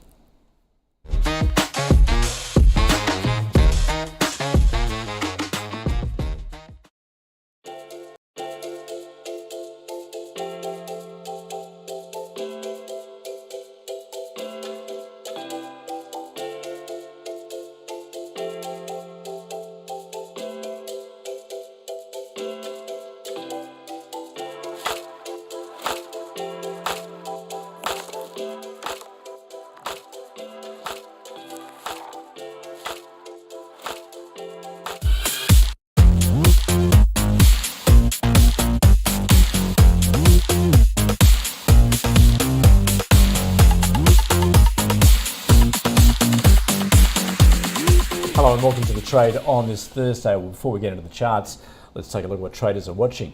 Federal Reserve Chairman Jerome Powell has said interest rates could be cut as soon as September if the US economy follows its expected path, putting the central bank near the end of a more than 2-year battle against inflation, but squarely in the middle of the nation's presidential election campaign. The Bank of Japan's move to raise interest rates to their highest level in 15 years has jolted the yen to its strongest against the dollar since March, and left it poised for further gains as investors reassess carry trades once the year's favoured play. And the shift will come as relief to Japan's Ministry of Finance, which spent 5.5 trillion yen in the foreign exchange market to prop up the currency. Gold prices extended gains after the Fed chair hinted at interest rate cuts, and oil prices have risen around 3% as investors worried about the conflict in the Middle East widening after the killing of a Hamas leader in Iran and after a sharp fall in US crude stockpiles. Well, let's now look at some of the key charts to watch. Jason McIntosh from Motion Trader joined us earlier. Hasn't this been interesting how things have been playing out in the last week? Well, it's like gravity has finally caught up with the S&P 500 index, got stretched above that 50-day moving average, and it's been pulling back over the last couple of weeks. And on last Wednesday, so Wednesday last week, it actually had its first 2% down day since December 2022. So we're getting a bit of an uptick in volatility. But at this stage, I think when we look at this chart, I think we should be treating this as a routine pullback within an upward trend. The path of least resistance all year has been up. And until there's clear evidence to the contrary, I think the base case remains that the trend is indeed that. I think the trend is up. When you look at this chart, the S&P 500, it's only pulled back to the 50-day moving average. This is something that could happen maybe 2 or 3 times a year in a bullish trend. And the big driver of this pullback, it's all been about those big tech stocks like Nvidia, Microsoft and Alphabet getting stretched above their moving averages and then pulling back. What I think's been really interesting, as you said in the opening, is that what we're seeing is that some of those small caps is the rotation into the small caps. So the pullback that we're getting in big tech, it's not typical of the general market. So what I want to do is take a mental snapshot of this S&P 500 chart. Let's now compare that to the S&P 500 equal weight. So this tells a different story because you see the equal weight, which, well, of course, equal weight, it measures each each stock on an equal weighted basis as opposed to the market cap of the S&P 500. It's holding up a whole lot better. In fact, it made an all-time high on Wednesday overnight. Meanwhile, S&P 500 back to where it was about 4 weeks ago. So that sell-off in big tech is having less impact to the broader market. The other interesting thing is that the equal weight recently broke out of a 3-month trading range. You can see that on the chart. You can see that blue downward sloping line, and the bottom of the range is pretty much boarded up by the 50 and the 100-day moving averages. 3 months of travelling sideways, broke out a few weeks ago. We had that classic return move just in the last couple of weeks, buying of the dip there, and now another rally. So this is all, I think, a sign of broadening participation. And then again, as we were saying, that rotation into the small caps, which I think is positive. I think the play here remains staying long stocks, using a wide trailing stop to manage risk. And then I think also looking to buy stocks which are rallying off their moving averages and breaking higher. Well, Jason, of course, we've often talked about the underperformance of Australian stocks relative to what we're seeing, particularly the S&P 500, and that, of course, is because of that dominance of big tech in the States there. So when you take a look at the ASX 200, now, up until late last year, really struggling to break above that 7,000 level. More recently, though, this year, of course, we've now broken above 8,000. What are you seeing? Yeah, look, the play all year. I think the play all year for the local market has been stay long. Stay long, use a wide trailing stop to see off that lengthy 3-month consolidation that we've been working through. And, of course, stay with that overall upward trend, which has very much been in place since the lows in October last year. And we're seeing that strategy pay off now with a new all-time high today. The last 3 weeks have been interesting, I think, for the ASX 200. So just recapping, we had the breakout from that big 3-month trading range. You can see that on the upper right-hand corner of the chart, those converging lines. That was the trading range we'd been stuck in for 3 months. We got the initial rally a few weeks back. Then we got the pullback to the breakout point, which is something you often see when you break from a range. And that's really quite a critical time when you get that pullback, which we've had in the last few weeks, because that's when you either get the breakout sticks or it fails. In this case, it's held, and we've got that clear evidence of the buying of the dip and the push to a new high. It's also another rally off the 50-day moving average. And what's been interesting is we've seen buying at the 50 and the 100-day moving average pretty much all year. I think this overall structure remains bullish. And what's also interesting to do, I think it's also interesting to have a look at the equal weight version of the ASX 200 as well. So we looked at the equal weight of the S&P 500, and now looking at this one of the local market, because what I think is useful for this is it takes out the distortions that the big 3 or 4 companies can sometimes have on an index. So you get to see what the broader population of an index is doing. So the 200 stocks ranked weighted equally in the ASX. And what's interesting here is that this isn't at an all-time high yet, but it's got a structure that continues to build. It broke above a big resistance zone back in March. That was around 1,840. And look at that blue rectangle I've got to the right of the chart. It's really been just tracking sideways in this tight range for those last 3 months. To me, this looks like a platform that can support higher levels. It's also got that corrective look to it. It's like it's choppy, it's overlapping, telltale signs to me that that's a corrective phase. And also a shallow pullback relative to the big rally we had off the October low. So look, in my experience, Andrew, these structures typically resolve to the upside. So I think the ASX offers some really good potential opportunities over, particularly if we see this pattern starts to lift to the upside, and this does indeed become a platform for higher levels. Interesting, of course, what we're seeing now, Jason, in the wake of the Fed decision, leaving rates on hold, but clearly flagging it's going to be in cutting in September. And then, of course, we had locally some benign inflation data, so interest rate hikes certainly off the table. Now the market's talking about cuts. What are we seeing, particularly with those bond yields? Yeah, I thought the 10-year US bond on Wednesday, the price action, that was particularly interesting. It's Really important price action when you look at this chart, because we've got the yield breaking lower after several weeks of consolidating below declining moving averages. So just have a look at that blue zone, which I have on the chart to the right of the chart. You can see how the structure of the price action has changed just in the last month or so. And we've got a market, or we've got a price that's gone from above the moving averages to below the moving averages, and the moving averages have now reversed and crossed to the downside. And when you get this type of chart structure, when a market starts to break lower below these declining moving averages, it often leads to lower levels. So I think there's a good chance we see yields continue to fall towards the December low.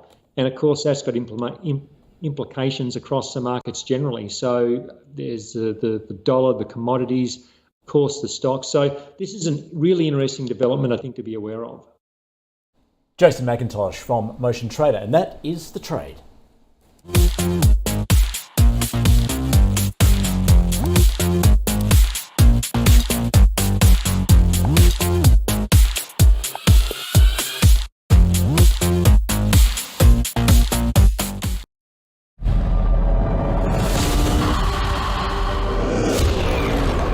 Bitcoin ETF provides investors with a regulated pathway into the cryptocurrency market.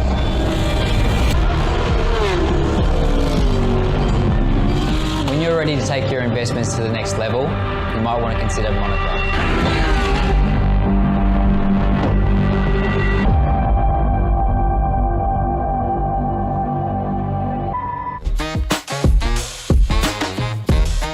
Welcome back. Well, forecasts have flipped for the next change to local interest rates, with experts now predicting the RBA will hold off hiking after inflation rose to 3.8 annually, 3.9% with the trim mean. Joining us to discuss the detail, Phil O'Donoghue joining us from Deutsche Bank. Phil, welcome back to ausbiz. I think, well, we were talking this time last week. You were sounding pretty hawkish on rates. How are you seeing it now? Yeah, you're absolutely right, Andrew. I certainly was, and I certainly got a big surprise yesterday when we got the quarterly CPI for Q2. I won't bore you with the details of what happened here, but the top line is that the data, the incomplete data that we got on a monthly basis under the RBS's new monthly CPI indicator was at odds with the full picture for the quarter. Now, for the RBA, that is all very good news. It means that they probably won't hike next week. Certainly my forecast is that we're going to keep rates unchanged. I still have some question marks about some of the details here. There's some noise, there's some fuss around the way that the trimmed mean measure, the underlying measure, seasonally adjusts different bits and pieces. But, this is really getting into the weeds, and your viewers will be switching off if I get too carried away. So, look, I think we're a long way from thinking about cuts for the RBA. I certainly think that inflation overall is still a little bit sticky, just not as strong as I was expecting. So yeah, good news for next week. I don't think we'll see an RBA hike next week. So not next week, but can you say with confidence that rate hike is completely off the table? Look, my base case is that it is. I did think that if we were going to see a rate hike, it was only going to be one. It was going to happen in August. My suspicion is that by the second half of this year, the softening we are seeing in the labour market will be enough to keep underlying inflation falling. There is a risk that this is just a bit of volatility. I was wrong on trim mean inflation, but so were my counterparts. We all have different ways of forecasting this thing, but we were all wrong. We know that there can be statistical noise, seasonal noise in this thing. So, if inflation does reaccelerate, as was looking to be the case on some of that monthly data, if that is actually what's happening, we get more confirmation of that in the second half, then yeah, sure, the RBA can hike. Look, I don't think it's going to happen. The Fed is shifting towards a rate cut in September. My suspicion is that the labour market is going to be soft enough and we can expect further deceleration in inflation. I would be very surprised, though, if we see rate cuts from the RBA this year. inflation is slowing, but not nearly as slow as quickly as it is in some of our peer economies. What sort of numbers do you think the bank would want to see in terms of that inflation rate, particularly when I guess they look at the core, to actually trigger those rate cuts, with the market now upping bets for a February cut? Do you think that's still too soon? Look, it is on my base case. A February cut is not impossible. It really just depends on where inflation and the labour market tracks over the second half of this year. So I think we need to see, I think the RBA would need to be surprised to the downside on inflation and surprised to the upside on unemployment. So, relative to their forecast, they would need to see softer inflation second half of this year and higher unemployment. That might be enough to get a rate cut in February. There's a chance that we see that on the labour market. I think the unemployment rate might be moving a little bit higher. Where I'm getting stuck, though, is inflation. Even with yesterday's softer print, I'm not convinced that this is a solid trend yet. We could see, as much as Q2 was softer, we could in fact see Q3 going the other way. I'm certainly not confident yet to suggest that it's going to be a straight line to back to target. So the RBA needs to watch that. We'll see where we are in at the start of next year. We also got a read on retail trade as well. What are your observations there, I guess, and how that's reflective of consumer spending at the moment? Yeah, look, if inflation had done what I thought it would do, I had a very good story to tell yesterday, because we saw strong retail trade or retail spending for the month of June. We've seen we've learned that consumer spending has been stronger than we all expected. We had some revisions to the national accounts data back in Q1, so things were looking. The narrative was looking pretty solid for a hike, but of course, as noted, the inflation was weaker. But retail spending is holding up. Part of that is an inflation story. So retail spending on a monthly basis includes prices, so we know that inflation is up. That's helping things together. But certainly, when I look back through history, we've seen spending quite a bit weaker than it is presently. That suggests to me that though policy is tight, it still might not yet be tight enough. Again, we just need to see inflation being the catalyst to get hikes higher and to get rate hikes, to interest rates higher. And certainly we didn't get that yesterday. Certainly interesting times among central banks at the moment. As you mentioned there, of course, the Fed pretty much flagging now it is going to cut rates in September. Bank of Japan actually lifting rates yesterday. What did you make of that move? Yeah, that was really interesting.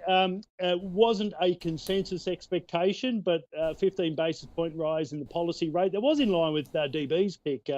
Our chief economist for Japan, I think, did a very good job picking that. Japan, of course, is very different, in a different place to most economies. The central bank is trying to get, where the rest of us, including Australia, are trying to get inflation back to target. Japan effectively is trying to get inflation sustainably back up above zero.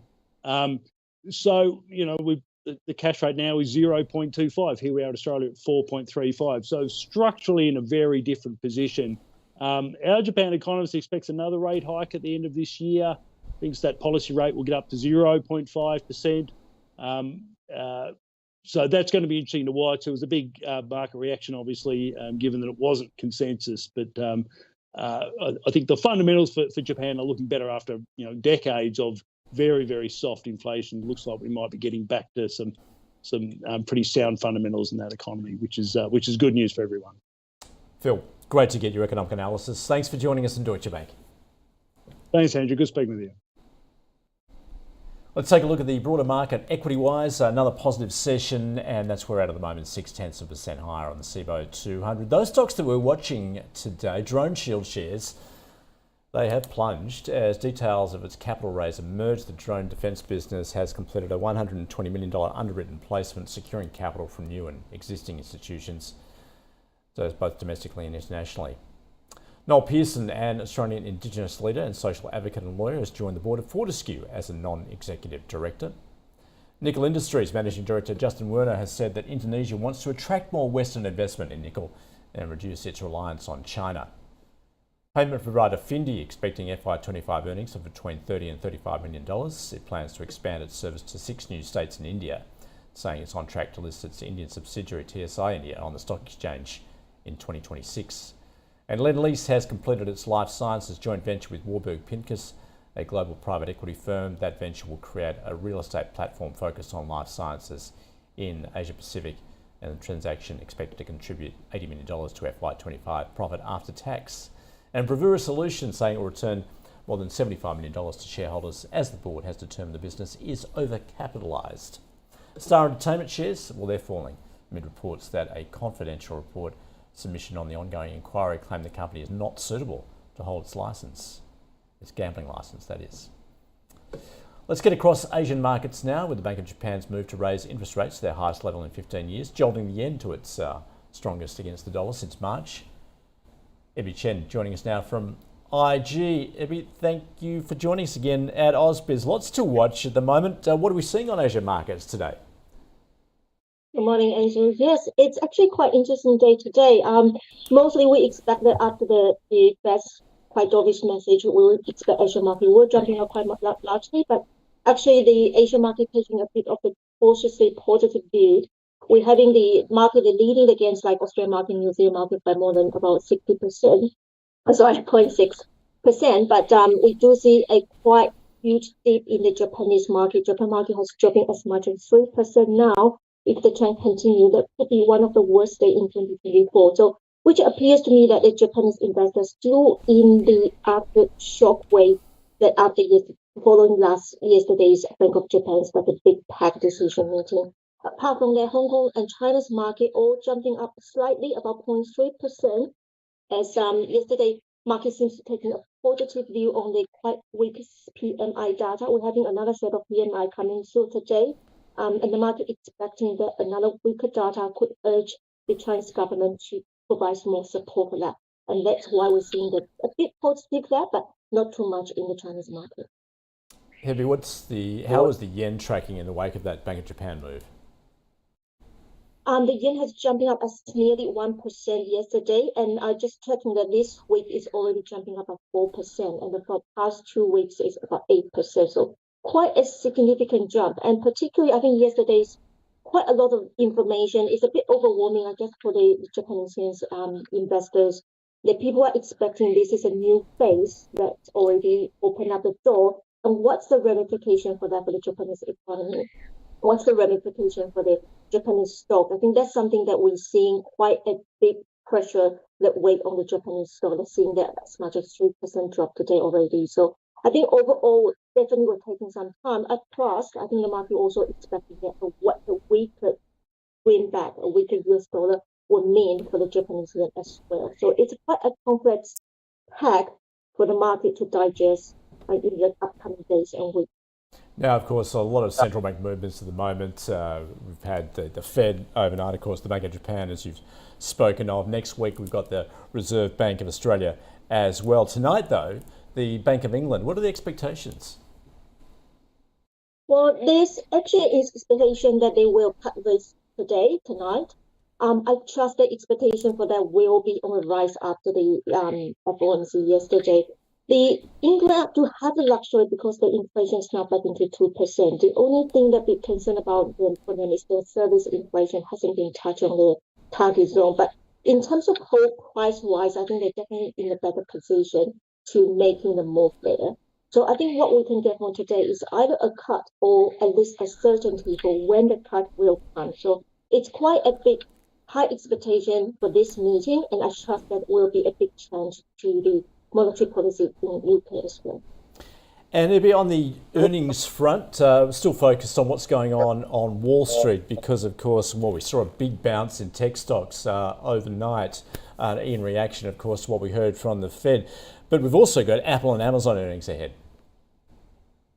Yes, Apple and Amazon is the big watch today. The expectation that's quite different from it. The expectation for Apple is actually not very high because we do think quite a softer side because of the iPhone sales have dropped in quite a lot, about 12% last quarter. But this quarter, the expectation has been lifted up a little bit higher, maybe about 3% up.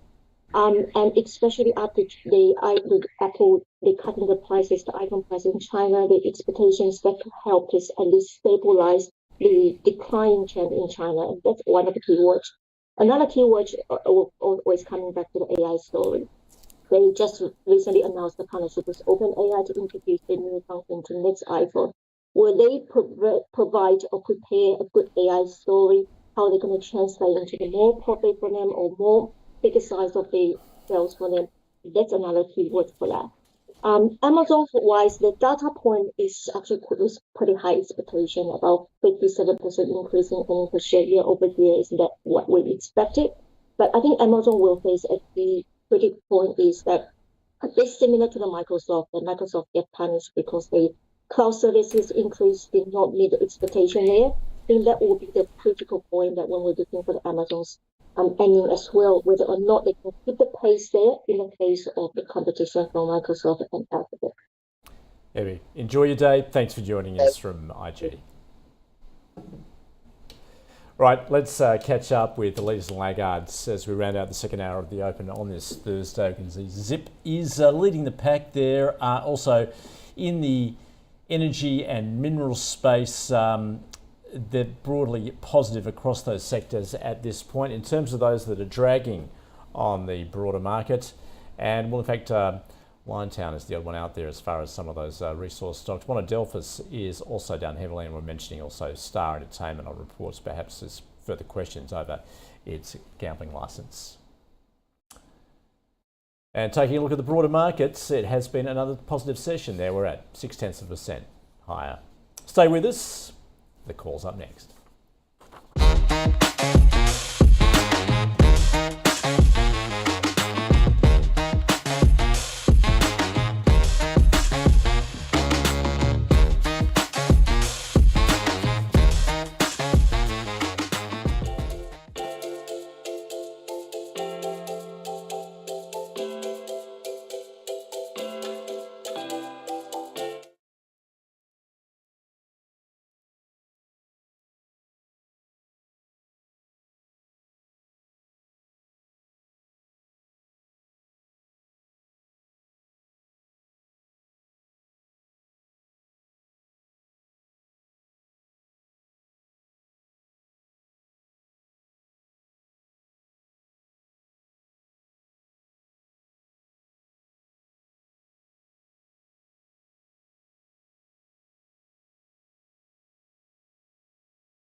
Hello, welcome back to ausbiz Live from our Barangaroo studios. Happy Horses Birthday to all the horses out there, the 1st of August. And no ag stocks, I don't think, on today's list, which is a bit of a shame.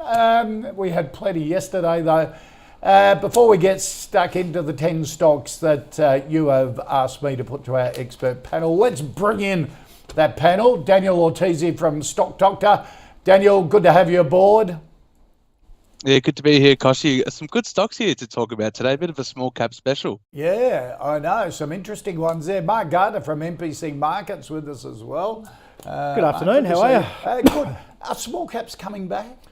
Is there more interest in small caps? I think. Look, the Mag 7, particularly in the US, has just absolutely sucked up all the capital. You can see in fund flows has just the chart for techs like that, and everything else is so. As people start to take profit, it sort of looks like there's a bit of money coming out of those because there's no revenue coming from it in the short term. So investors are getting impatient. It's got to go somewhere. Yep. So and a lot of these, that next phase. Small caps usually lead and then head down into the switch, like the recession and then in the easing cycle, and then they bounce back out the hardest. So it's the next 6 to 12 months is a great time for small caps. Okay, all right. Our stock of the day is a small cap. Let's have a look. The stock of the day is brought to you by IG, Australia's #1 CFD provider. With over 17,000 markets and extended trading hours, turn US earnings season volatility into opportunity. Get started at IG.com. As Mark Gardner very cheekily just commented, this stock was a large cap last week. It's back down to a small cap. Sort of a little mirth in his tone there. Stock of the day, Drone Shield. The defence contractor has completed its $120 million capital raise. Proceeds from the placement are due to be used in artificial intelligence R&D, according to a company statement. As the placement was restricted to institutional investors, there will be some dilution, and as the company re-entered trading this morning, its stock price is down 13% to $1.20. This stock has been all over the place. It's left psychological scars for a number of traders, one of which is Mark Gardner from MPC. Yes. Mark, first of all, tell us about your experience of Drone Shield. Well, look, this stock's gone from 80 cents to $2.50 back down. And look, I as a professional trader, I traded through the GFC, credit crisis, all sorts of the Japan meltdown, and the Nikkei equity indexes and things. So it usually takes quite a bit to get me. You've seen it all. So it takes a bit to get me, feeling all that fear. But this stock, I swear, I've done fear, greed, FOMO, the whole works. and as you can see on the chart there, like all in the last 6 weeks, basically. Right. So this is one we have in our, we've just got a short-term recommendation service, Alpha, which we bought at 80 cents, sold at $1.10, and then they had a cap raise. We were really stoked because we wanted to buy back in. We bought back in at the cap price, resold again, and then at about 110, 120, and then it went to $2.50 over the next 2 weeks, and that's where that FOMO and frustration came in because I watched it down. Viewers would be looking at it going, down 13%. That must be a horrible result. Like that's pretty much lately is the average range, for Drone Shield. So to the actual company, I do. They know how to market as well. Obviously, AI was just blazoned over the report this morning, which is always a good thing, I suppose, for sentiment. But look, there's geopolitical issues and a little bit of deglobalisation happening at the moment in the world with things like BRICS. Obviously, you've got a bit of a circus going on, US elections, the right wings. So we're going to have some global uncertainty, let alone the Middle East. There was one of the Houthi drones that got through Israel's defences recently. These guys, it's sort of more from the ground, their initial product, interrupting the signal. So not necessarily detection. So I think this will be, as you can see, it's been super high octane. Like it was over a $2 billion market cap So Right, not for the faint-hearted investor. No, but I mean, you know, it's certainly not if you bought it at $2.50 last week, well, 2 or 3 weeks ago. But overall, I think this is really good buying here at the moment, because I think the long-term prospects of this company are super solid. And if it so good, you had a look at it. Good management team, good product. Yeah, and I think there will be a need for and it's not an enormous, it's not a submarine or I think where these got it's small spend for defence and equipping troops and. It's not like a whole the dome system in Israel not like or Austal or exactly. You're not building a navy ship. And look, and obviously they are integrating AI. But they've got an R&D focus. Whether they can execute on that will probably be the determining factor of whether this continues to go beyond that $2 billion mark where it was a few weeks ago. But I think down around here, this is sort of retesting the old highs around about that 110 level. So from a technical standpoint, there's a fair bit of support. The fact that they didn't even have to go to the retail or the existing shareholders, it was just an in-stock placement and got filled pretty quickly. Look, I think you've got to ignore the fact that when it went on that run, there was obviously a big order in the market. It's a very thin stock. It just pushed it up. Yep. The moment that buying stopped, I think it dropped nearly 35% that following day. So that's just a broker really badly executing an order, a large order. So I think down around here where these old highs are is really good support to be buying. And the extra capital on the market will make it more liquid. And it's really gotten on people's radars now. Obviously. With that rally, but they've won some contracts and things as well. So I say spec buy in terms of allocation size rather than I'm pretty confident this one will continue to do well because I think the theme will do very, very well. But you just don't be wary. Way less than 3% of your portfolio probably because it will it is highly, highly volatile. Okay, Daniel, what do you think of Drone Shield? Yeah, look, it's a bit of a contrast between traders and investors, isn't it, Koshi? Because my line of thinking would be trying to understand the financials of the business, looking at the pipeline. They had a quarterly update recently, which wasn't well received, and that's because it kind of brings you back to earth, looking at the recent financial performance relative to the excitement in the company, and a lot of that valuation is obviously in the future of the company. It's very clear to realize that. But look, I mean, even in their current pipeline, they talk about $1 billion pipeline, but only around 200 million is kind of actively at least engaged with those defence providers. So it still just looks a bit rich to me. There's one thing that people hate more than losing money, and that is, as Mark has mentioned, seeing other people make money. So it can cause that huge FOMO effect. The best thing you can do is, if you don't know, don't buy, just stay out and wait, because you're going to be prone to making a blunder. So my view is, look, we don't know the business, the industry well enough to be informed about the future value of this company. Let's just sit on the sidelines and watch the story play out, because look, it can double in a week, but as we've seen, it can halve in a couple. So let's just sit in the sidelines from our view and see how it progresses over time. Okay, all right. One good tactic I heard Claude Walker use quite often is he just when something's on his radar, he'll buy a really small portion. Yes. Just so it's in, and it's sort of it focuses his attention. Exactly. That's always on his watch list. And that's another tactic you can use too, because if you're interested in the company and you don't buy now and it starts to go back up, you will be prone to it. But even if you've got like a couple, you don't have to buy a hell of a lot, but even at the tiniest of parcels, having it on is just like it will help your headspace and not chase. Sort of buy 1,000. Whatever, like it doesn't, enough that you don't ignore it. But, enough that if it does, because Daniel's absolutely right. Like this is you're betting on the long-term future of it. Yep. There's no concrete guarantees here. All right. Okay. All right. Good advice. All right. First stock that you want us, or let's give a bit of a preview of the first half, the first 5 stocks. EBOS Group, Tyro Payments, Newmont, Mineral Resources and Harvey Norman. We're going to run our eye over on your behalf.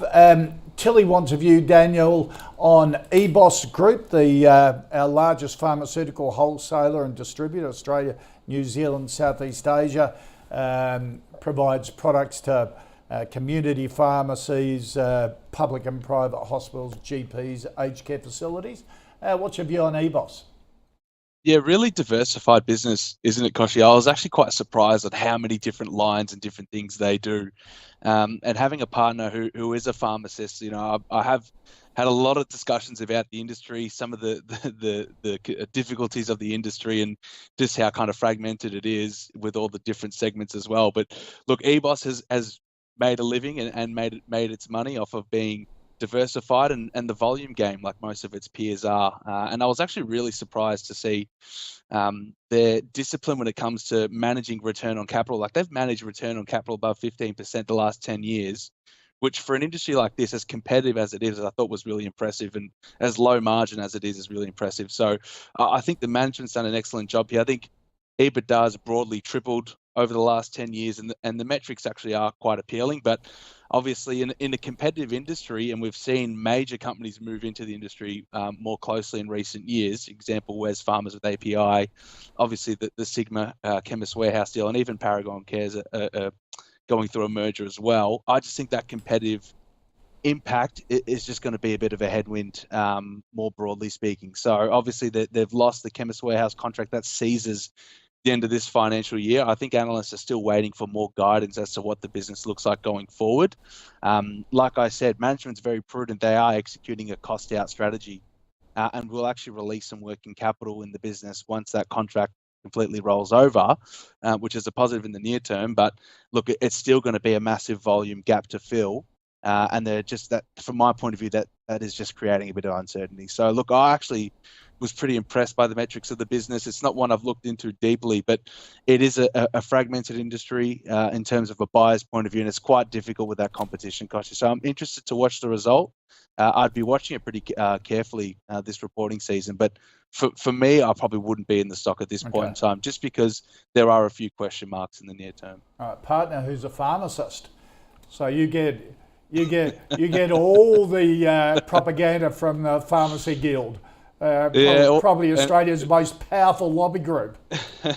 Exactly, and direct access to medicine when required, Koshi, it's a nice benefit to have as well. Exactly right, all above board, of course. All right. Mark, view on EBOS? Yeah, very diversified. There's one of the weirdest front pages of an annual report I've seen is like pet, because they do pet, animal care and pet. There's like pet food and then healthcare and pharmacy. It was just a very odd front page. But this guy's obviously based in New Zealand as well. We've had this on before.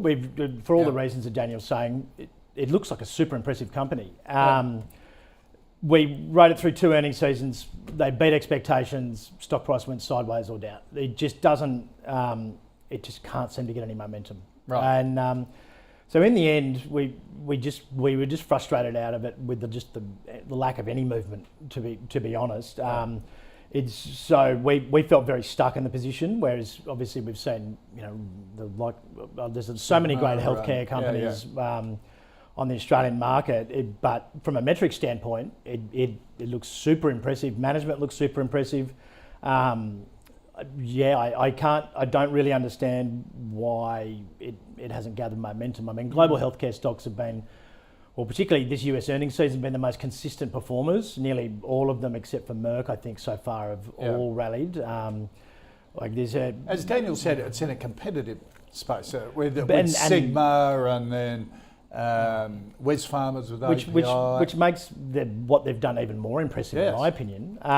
But the share price doesn't seem to react very often. So there will be some stage where it is so undervalued it gathers momentum to the upside and things, and we're sort of willing to wait for that. But I mean, look, if you look at a 1-year chart, I mean, it's the tightest of tight ranges. I think you've got better. I think there's about 4 or 5 healthcare stocks I'd rather sort of being well away. So it doesn't rate highly. Oh no! I mean, as a company, it rates highly. As I said, we got very frustrated with it continually gave good results and gave great metrics, and the share price just didn't move. Right. So if you're in it, hold it, or. Oh look, I mean. Or better options elsewhere. I think there's better options elsewhere, but just I think keep it on a watch list. Maybe set an alert above a certain price level. But it's beat analyst expectations the last 4 earnings, and I'm pretty sure that it's it's done not a hell of a lot. So. Okay. All right. Richard wants a view on Tyro Payments, Mark, a financial technology group. Basically, provides the EPOS machines to small business, 60,000 Australian businesses. Also offers Medicare and private health fund high caps. High caps that you tap every time you go and see your GP. What do you think? So my wife's lymphedema therapist, Allied Health, so high caps. So I actually helped her out because she has to have the Tyro essentially. That's really their tentpole for the business because you've got a lot of options outside that, but no one else really is tapped into that high cap system. Right. So you've almost got not a monopoly necessarily, but a bit of a moat there. Exactly. So. I think transaction volumes are up. I think this one, like from an earnings, it's on track to report a really solid result. Analyst consensus, like target price is 60% higher. Wow. I can't really work out how someone hasn't just bought this already. Like one of the bigger payment systems or the big banks or whatever. Because the big banks decided to get out of this, didn't they? That small business payments area. Yeah, but I mean, a couple are nibbling back into. They've all rolled out a lot of new terminals recently. You pay for your coffee. You've seen quite a lot of them. The speed is just infinitely better. It's almost instantaneous. But so 2 years ago, up around the $4 mark. Yeah, wow. So they had a firmware upgrade which took out the entire system. That's right, over Christmas. Also. Yeah, so I actually had to first-hand deal with that for my wife as well.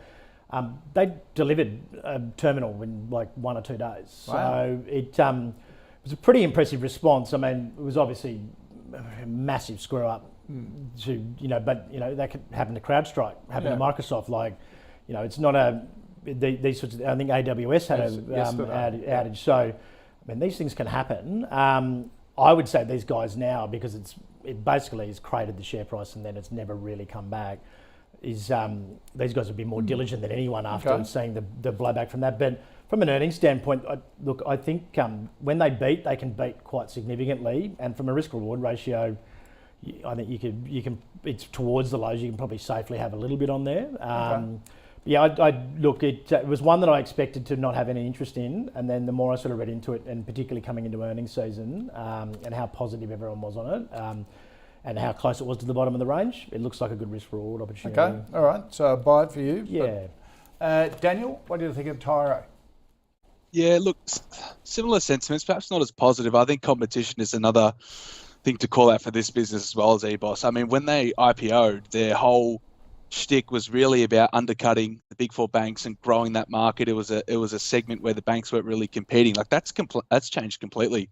Particularly, you look at some of the terminals that CBA's rolled out and the costs that they're doing that at as well. Like it's a lot more competitive market. Plus you got Square. Plus you've got all of the white labeled small providers, Lightyear. So this is another one where, look, they're doing 40 billion in total transaction volume per annum, and they're kind of just scraping by on cash flow positivity. So it's, that competition, that really low, I guess, yield or low margin is a factor to consider at this point in time. Obviously, they just went through a legal battle with Lightspeed, and that was a pretty funny legal battle to read. They were effectively acting under their financial services license and poaching their clients, which is just remarkable. So, but it just goes to show like how competitive this business is. And Tyro, to their credit, and Mark's mentioned it, they have rolled out periods of time where they've got pretty good technology. Like they've also got some good technology in the restaurant market. Like I think they might have been one of the first with the bill splitting capabilities,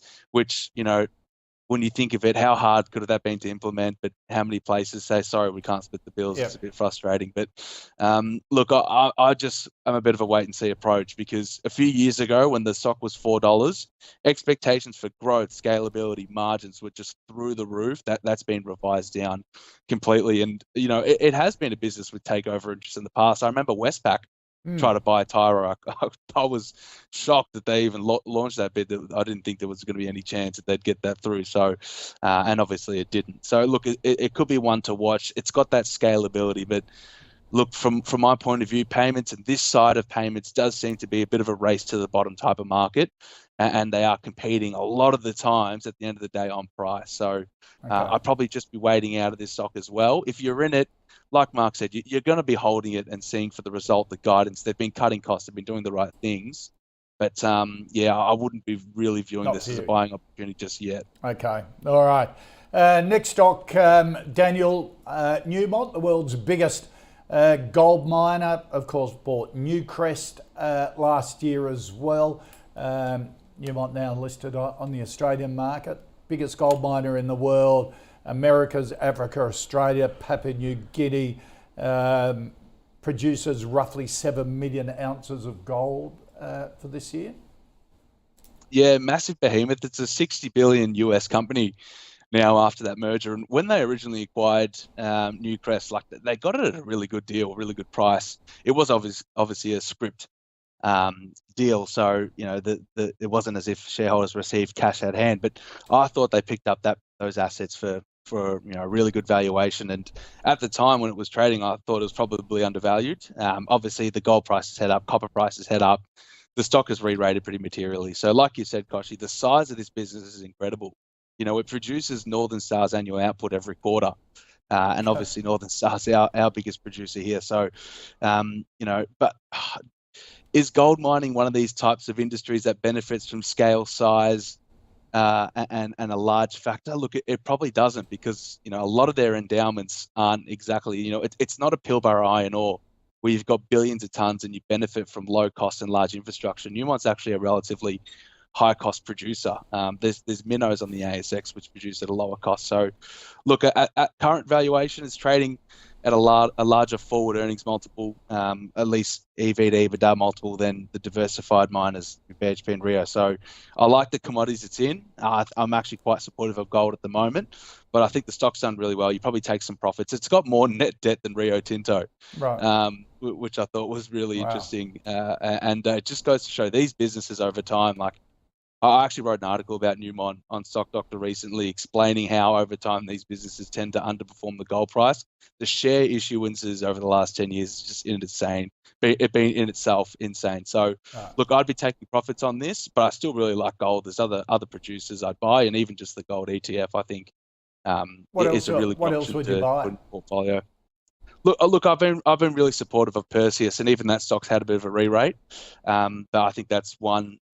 Certainly investors who like cash flow should look at. And the recently merged Red 5 with Silver Lake, I think that's a little bit underloved and underlooked at the moment. I think that's got great potential and consolidation potential with Genesis as well in the same district. So those are two I'd have to look at. Thank you for that. The other day, a gold stock came up. What was it? Talking to Rudy, Philip Van Dyke, and he does not own one gold stock. He's in the gold ETF because the gold ETF doesn't have production problems or spends excess cash where they shouldn't. So he very conservative, loves gold but not gold miners. I'll send him a chart that shows the gold miners versus the gold price. It's at nearly all-time lows. The gold miners versus where the spot gold price is trading at minimum 30, 40-year lows. I didn't look back any further. Right. Hang on, so you mean the gold price? The miners are cheap versus where the spot price is. So by an extraordinary margin. So we send me the chart. I will. I pushed it out on Twitter, but we. You put it out on Twitter? Yeah. I'll get off ages ago. But the because I tend to agree. If you're going for an underlying rally in the commodity, it's just better to use the ETF because there isn't a production problem. So I totally agree with Rudy. But there's certain points where value overrules that. We run a relative value model in this because a lot of these miners are, we put in all sustaining costs, etc. And which works out where we're cheapest. The advantage of having an actuary and a coder on staff. We had Newmont on, and to Daniel's point, we sold about a week ago and bought Northern Star into earnings season. Northern Star was showing up on our filters. We wanted to stick to the larger caps because we've had, if if our clients want to do just smaller cap gold stocks, we tend to, we will push it to more of the short-term portfolio. But for the longer-term portfolio, we switched out. So we made really good money. We clipped a couple of divvies because they pay quarterly. But you're not in this stock for divvy, but we really like the geographical diversity of it because you're not. If one mine goes down, they've got 9 other mines. Right. If one particular area in the world goes down, I mean, I think they're on 3 continents, 7 countries, 10 mines, or something like that. So from a long-term standpoint, we've included it in some of our structured products because we like that stability that one operation can't go down and ruin the price. And it's 30% copper as well, which we quite like. So and the CEO's been really vocal about saying that they're basically at a certain point they're ready to go to switch some of their existing gold mines straight to focusing on copper production when the price is right. So we will likely because a lot of people, just to explain that, may not know that copper and gold areas are very similar, aren't they? Yeah, and they're quite often a byproduct of the other. Yes. So and it's the only gold stock in the S&P 500. So like I guess everyone belly aches about we haven't got the tech stocks that the US has, but they haven't got the mining stocks either. Right. So if it's the miners are cheap in terms of relative value versus the price, like if you're in the US and you want to you've got one option, and that's it. So I think and as we see with US stocks, when they go, they can really go. But when we bought this, I think, and we took off around 25%. Northern Star's actually down 1 or 2% in that period. So it was. So you've switched out a Newmont into Northern Star. Yeah. Okay. All right. Still on resources. Peter wants a view, Mark, on mineral resources. The big iron ore producer, lithium producer. But most importantly, they're in mining services and processing and the like. Chris Ellison is a chief executive who's sort of a bit of a rock star in the industry, so and quite divisive amongst analysts. You're either a Chris Ellison fan or a doubter. Look, I like MinRes. I've got to say I'm terrible at picking it, to be honest. Just because it's one day it's a lithium stock, the next day it's an iron ore stock, the next day it's a mining services stock. And it is so sentiment driven. I mean, look at the range here. Like we're talking, I think it peaked below $50, then rallied to above 80, and then all the way back down again. Well, the underlying commodities that they're doing move nowhere near as much as what this thing did. So it can be a really confusing stock. We obviously our regular meetings, investment committee meetings and things. I have literally passed my vote over to the other fellas on the committee because I don't know why. I've just tended to not pick this particularly well. So I've reverted to them. They do quite like it down here at the bottom of the range because. It is a stock that will make you feel pain if you buy in the middle of the range or the top of the range. And I guess that's possibly where I've made mistakes in the past personally. But I do think it is good value here. Obviously, there's a lot of bad news in lithium. Iron ore's been off a little bit. It may get cheaper, who knows? But the mining services might salvage it. But it's a complicated business, and I think it'll be a long-term winner. But it's very, very noisy. Yeah. I have it in my little super fund, bought around $50, and when it gets to 90, I go, it got to 90, I went, oh, this is so good. Still got it, it's down at 53, so it is annoying, but you just, I'm not a trader, I just, that's my exposure to iron ore and some stocks, lithium, stocks you just are the thorn in your side, and some stocks you pick well, and this is just not, this is one I've not got a good track record on, so. Daniel, what do you think of put us out of our pain, our misery? I was going to say, let me take a guess. When it was $90, you were saying I should have bought more. Yeah. And then now it's $50, you're saying I should have sold at 90. Yeah, exactly right. Exactly right. Just like every other. That's just the beauty. Yep. That's the beauty of being in the markets, isn't it? Yeah. Look, I mean, MinRes, it's a stock I like. I've spoken about it quite a bit on ausbiz. Look, the business has grown, I think, probably 3 times the size since pre-COVID. When you look at, the amount of investment they've made. They're investing, relatively speaking, the most in their asset base out of any mining company I've seen recently. What they've done, they've effectively taken a driver and teed off into a hurricane. The amount of money they've invested in lithium and now iron ore, and given lithium's down 80% from its highs, and obviously iron ore is under a lot of scrutiny at the moment, that's why the sentiment is so low. They've got around 4 billion in net debt, a little bit higher than that, and they've just said on the quarterly call that they're going to basically go full speed ahead on the expansion plans at Oslo to 50 million tonne, which is effectively saying, we're not stopping now, despite what some analysts are saying about their ability to manage the balance sheet. So look, they're all about growth, and obviously their business model supports growth. They benefit from the volume side through mining services, and it decommoditizes their business. And I think that, when the market has good sentiment, that will mean that the business trades at a premium. Right now, it's probably trading at a discount for that reason, because they're heavily incentivized to grow. So, you look at lithium, I guess specifically, news out of Albemarle today that they're shutting down the expansion of the Kemerton facility and putting one of its trains on care and maintenance. Like, that's what the market needs.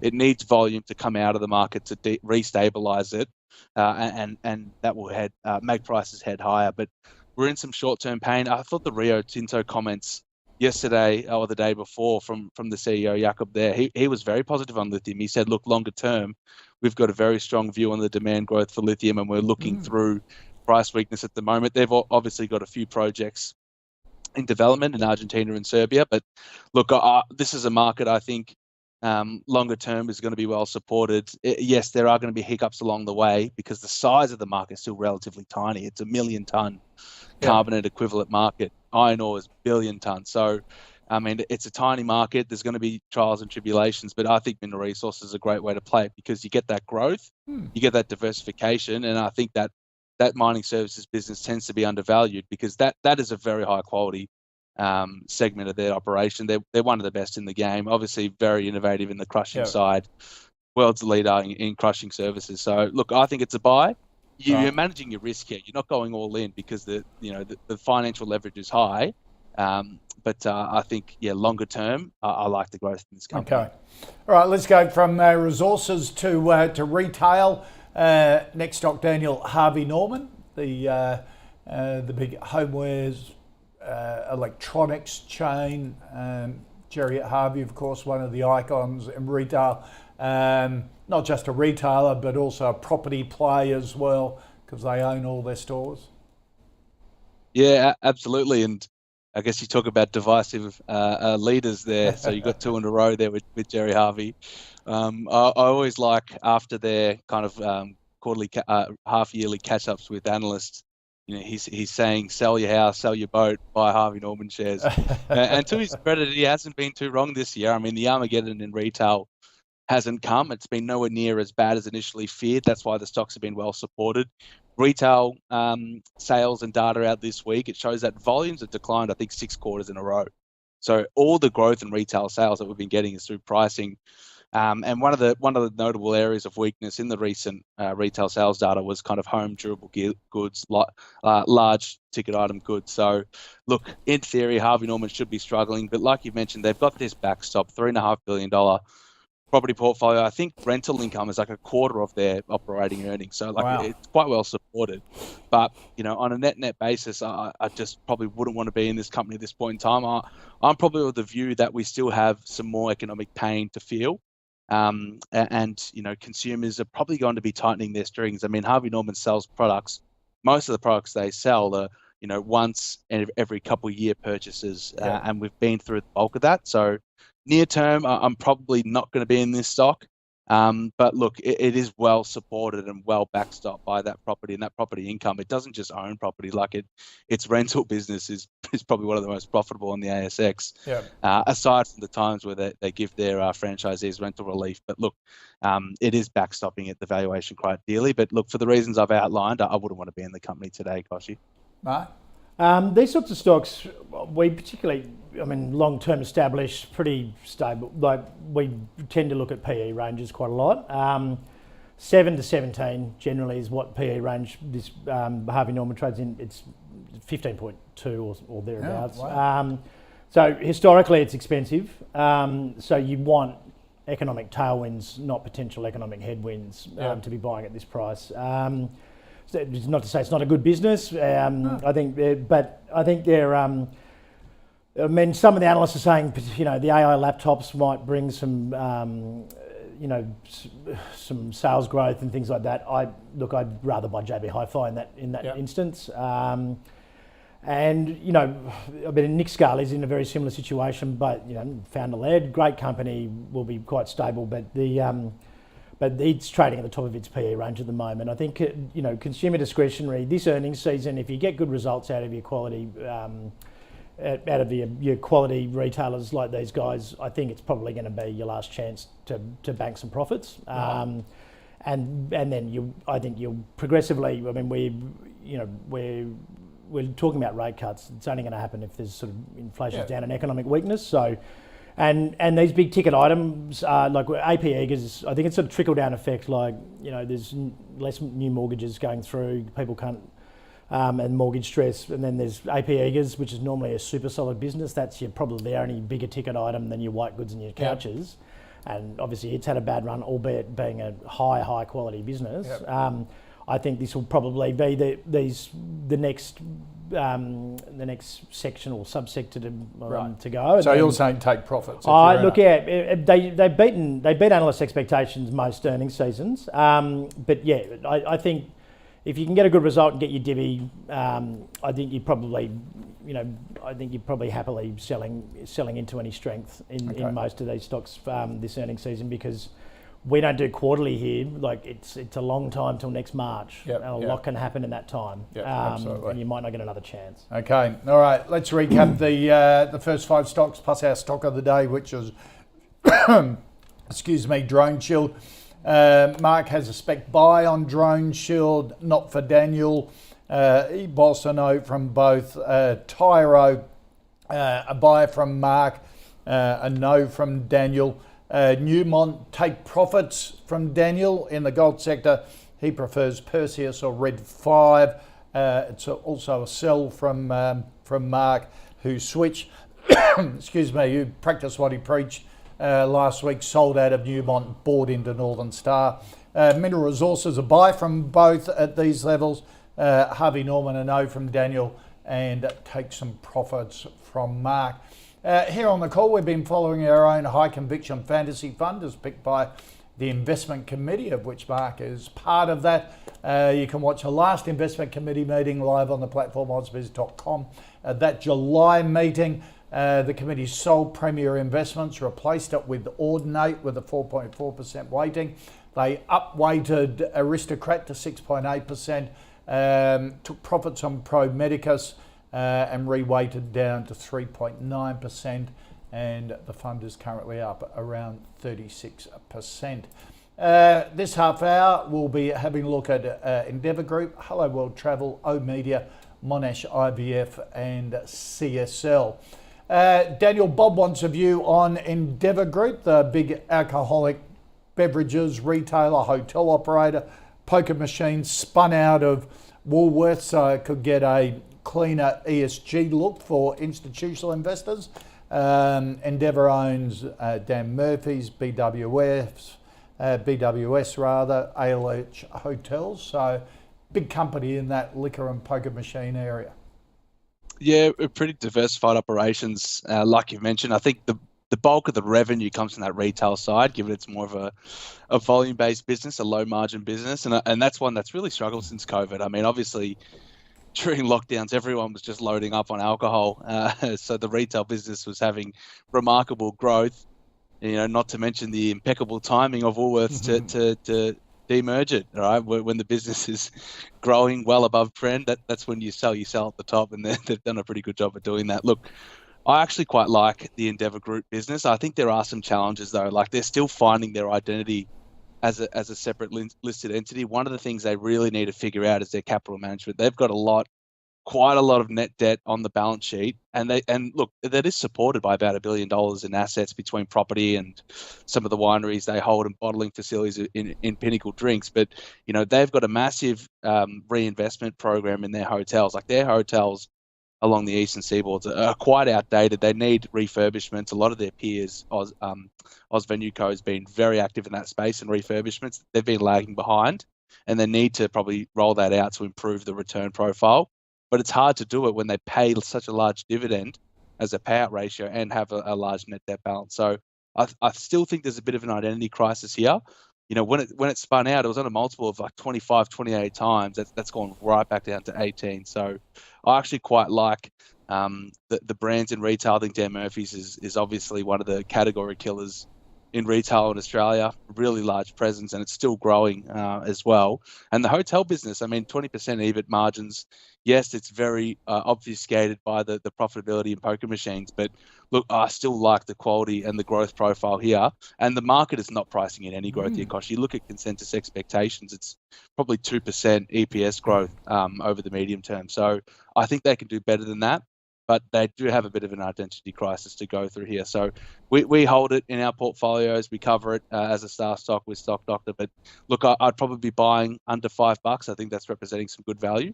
At today's valuation, probably closer to a hold. But they got a few things to clarify at their upcoming report. Okay, all right. So a hold, but buying under $5, Mark? Yeah, it's an avoid for us. I'd be selling it. I think you sort of, I mean, it's in that staples sector, but I mean, you can get better yield and more stability. In a number of other places, there's a lot of moving parts, and really, it's like a large portion of it obviously is that liquor, but it's gotten to a point now where basically, that liquor business can't really grow without attracting the ACCC's attention. Yep. Because I think with all Dan Murphy's and all their different chains combined, like I think they're north of 60-odd%. Huge. Like, yep. So so I don't really see a growth profile, and I just think the margins are being pressured just by cost of doing business, sort of costs like wages, rents, things like that. So yeah, we would hold this as more of as a defensive, and I just think that there's it's way down the list in terms of our defensive list. So right. Okay. Yeah, and I was very critical of it when it was trading at 25 PE because it was sort of and it happened with Coles and it happened with Woolworths as well. It's a hangover of 15 years of zero interest rates where people scrambled and overpaid for defensive stocks to get yield. Now you can get yield in bonds. Right. Those things pre-2007. So you wouldn't be in Coles or Woolies either? We bought Woolies towards the lows. We're a little bit concerned about, first earnings season for a new CEO, how many skeletons might get pulled out of the closet because he wasn't very popular either, the outgoing CEO. So there's more sort of gut feel risk there that if they're going to air any dirty laundry, they'll. But I would rather be in Woolworths or Coles, particularly than this. Yeah. Okay. All right. Next stock. Go from retailers to travel. Hello World Travel, the big travel distribution company, owns brand names like Magellan Travel, Mobile Travel Agents, Viva Holidays, Sun Lover Holidays.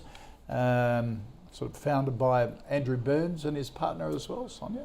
Yeah, we've had sort of corporate travel on, which has been I wouldn't say it's been a comfortable experience so far. But this is one we've obviously we've considered a lot in the past. I hadn't looked at it in a little while, and I was really impressed, and we sort of put it on our list for something to maybe buy into earnings season. It's towards the bottom of the range. It's a great risk reward proposition there. There's the analysts are super positive on it. Travel volumes are up, I think 14 or 15% incoming and outgoing. And obviously some of the big investment banks and stockbroking firms have all gone and had meetings with these guys. It just seems to be overwhelmingly impressed by management as well, based on the comments. So and it is one that when it outperforms, it usually beats by a good margin as well. So I'd say it's a buy, particularly leading into earnings season. I mean, revenge travel and things, it just doesn't. That whole rhetoric thing. If you look at the stats, like it's just something people say. The statistics don't really back up the argument, to be brutally honest. Yeah. And these guys seem to be doing a really good job, and despite all the supposed headwinds or tailwinds or whatever, they're consistently grinding. So yeah, I think and it is a founder-led business. Founder-led business as well. Yeah, So I do quite like this, and as I said, I think we're average consensus is 50% away. So right. Oh, 50% higher. Yeah. Wow. Okay. Daniel, what do you think of Hello World Travel?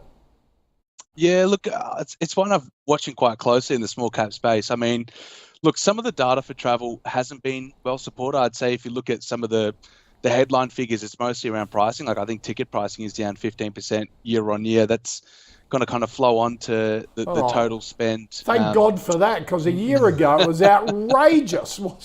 Yeah, exactly. And hey, what does that do? I mean, lower prices tends to spark demand. So it's going to be an interesting push and pull to watch. But look, certainly Hello World's customer base tends to skew to a more, a more older generation, and they still have obviously record house prices, record equity prices, term deposits, their cash at the bank. They're making incredible amounts of money. No, don't you join the Let's Bash a Boomer brigade. Boomers who have worked hard their whole life. They give you youngsters the good lifestyle you've got today. Yeah, exactly. With no compulsory superannuation. And now there's time to spend it, right? You've earned your money. You need to spend it, Koshi. I think travel's one that's certainly going to be well supported, or at least better than perhaps what some people originally thought. Look, I mean, anecdotally, I open up my Instagram. Everyone is in Europe at the moment, and I'm just thinking how they must have no savings, or they must be maxing out the card, because I'm in the most heavily impacted age demographic, right? Right, exactly right. So, and still go overseas on holidays rather than go to the caravan park up the coast. Well, I mean, tourism holdings is a good resemblance of that. That stock's been pretty harshly done. But look, I still like the trends in Hello World. What we've seen, obviously, since COVID is that month-on-month recovery, and that's been really impressive. Like, you look at the TTV that they post, or the transaction value, month-on-month has been going up, up, up, up. And the reason why I think the stock's kind of come off recently is we've seen those trends moderate, so it's becoming more of a seasonal business. Q1 and Q4 tend to be stronger seasons, obviously, given the time of year. And analysts, I think, were a little bit disappointed by the Q3 trading update. But look, you look at this business. I mean, Andrew Burns, like you said, Kosh, is very passionate about the industry, and he's very acquisitive, and he's managed the business in that sense quite well. He's got 70 million net cash at the moment. What are they going to do with it going forward? It's obviously a capital light business, being in that agency model. So, look, is there higher propensity for returns here, dividends, share buybacks, etc., acquisitions? I think that's on the cards, and that's what the upside potential could be. Because I think earnings growth, like Marcus said, the earnings growth, or at least the growth in the sector, has moderated significantly. Corporate travel in particular hasn't recovered to what it was pre-COVID. So that's one where I'd probably be a bit cautious of that segment more closely. But look, this sector's ripe for acquisition. I mean, even Webjet announced that they'd be looking to at least demerge their OTA business. Is that something Hello World could get interested in? I'm not too sure, but look, it's definitely on the card. So I'm actually going to give this a bit of a buy heading into reporting season. I think the valuation's quite low. It's on 10 time forward earnings, net cash balance sheet, very strong management team. I think there is upside here, Koshi. Okay. Burnsy's happy with that. I actually did Kokoda and Kilimanjaro with Burnsy. So good fella. Did you get cheap flights? We both struggled doing both, let me tell you. All right, still wants a view. We're talking about small caps, Daniel, on O Media. People go, why do you call something O Media? Well, the O stands for out of home, rather than a media company that basically it's a billboard company, is outdoor advertising. Exactly, but a couple of years ago, when you used to open up their balance sheet, you'd probably go, after you saw that debt figure. But look, give credit to the current management team. They've done a really good job, I think, regaining some of the strengths in this business. Like, they've been very focused on cost cutting, as anyone in the advertising and media industry has been, right? It's a difficult market at the moment. Look, they've been very disciplined on costs, and they've reduced the gearing by quite a bit. They've had to sell some assets to do that and raise some capital, but the business is in a stronger position today. I just think it's an industry issue at the moment, Koshi. Like, advertising is becoming obviously more and more competitive. The dollars spent are going down, so the pie is shrinking, so everyone's competing for a smaller amount. The good thing about oOh!media, I guess, is that it does have obviously a lot of its revenues contracted. It's announced some recent contract wins with New South Wales government, etc., which has been supportive. But I think they got about 20-something% of their book expiring in calendar year 24. So there's a bit of work to do there.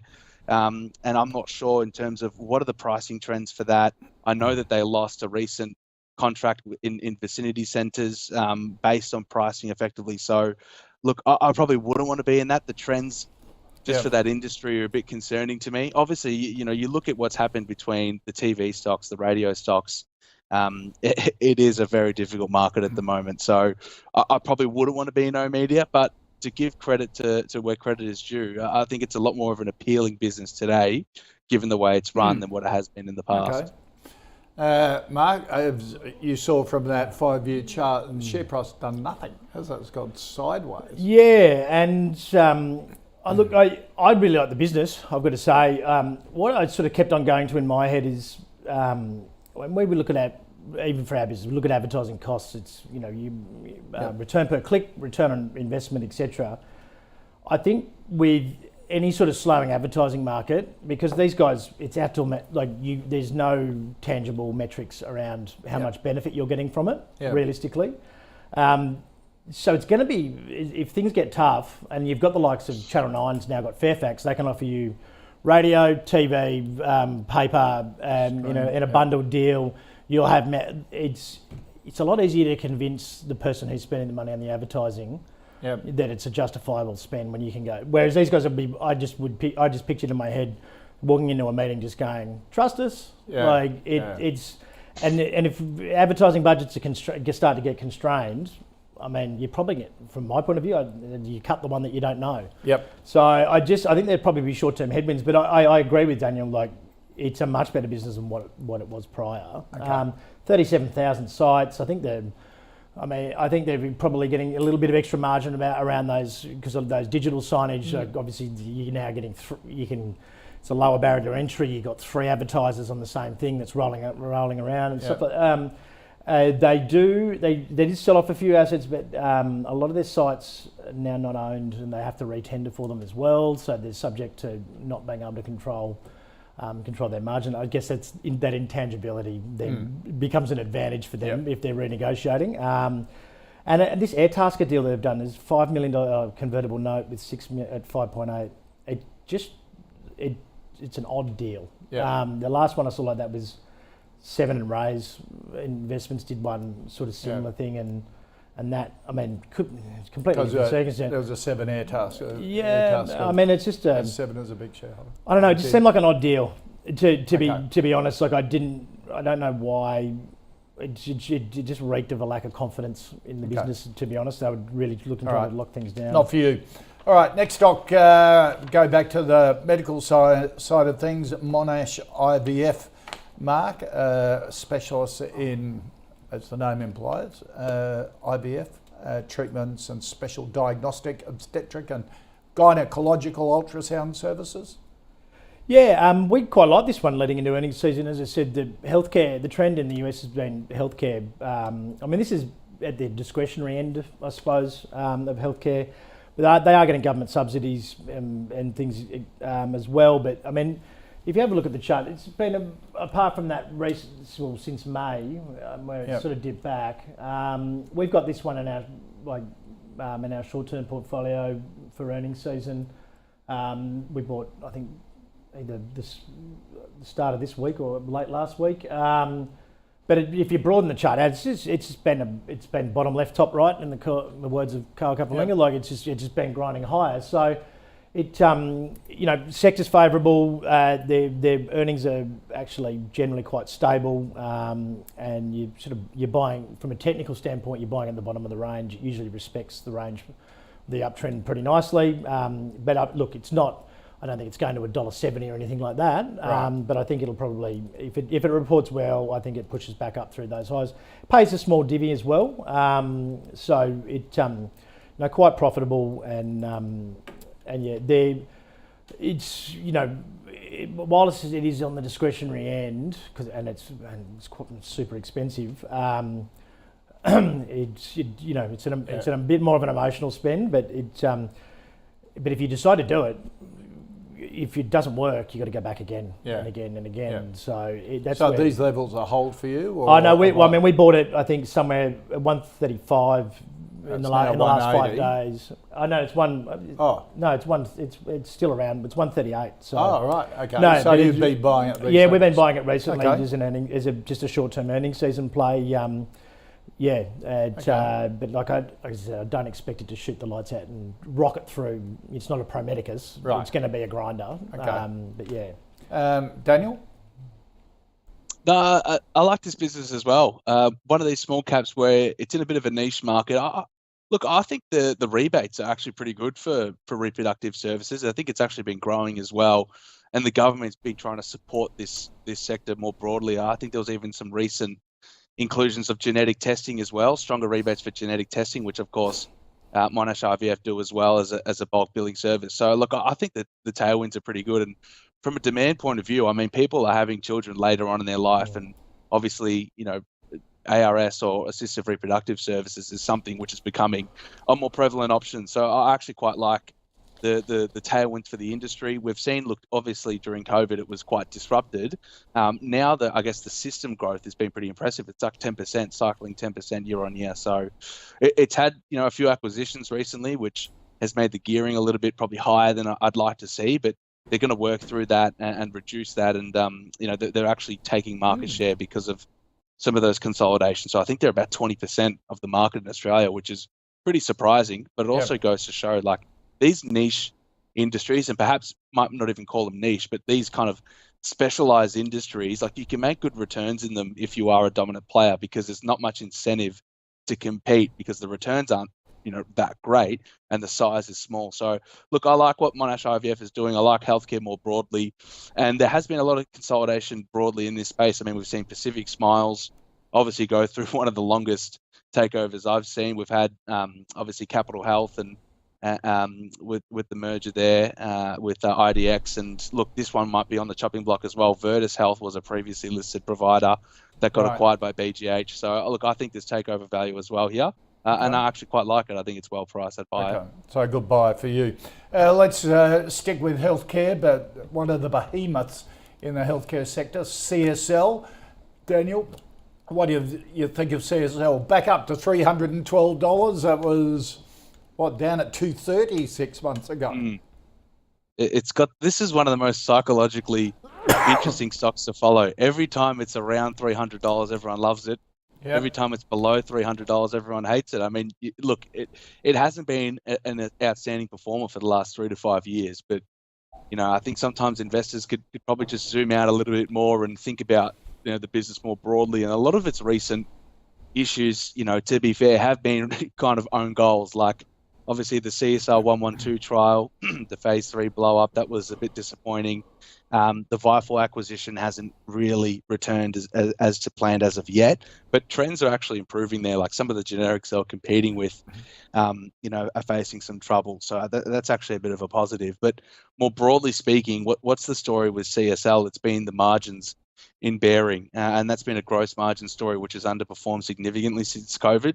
They've obviously invested a lot of money in the RECA system, which is something which will kind of transform the way that the way that people donate blood and the way that they spin and collect the plasma. So that's something which I think the margin expansion isn't really priced in at all by consensus. Like that's something where consensus is very bearish on. And I think that could be a really material impact over the next few years. So look, I like CSL, dominant in blood plasma. It's a market that's still growing high single digits and is attracting some pretty good returns for them. So I'd still be a buy at CSL even at this price. Okay.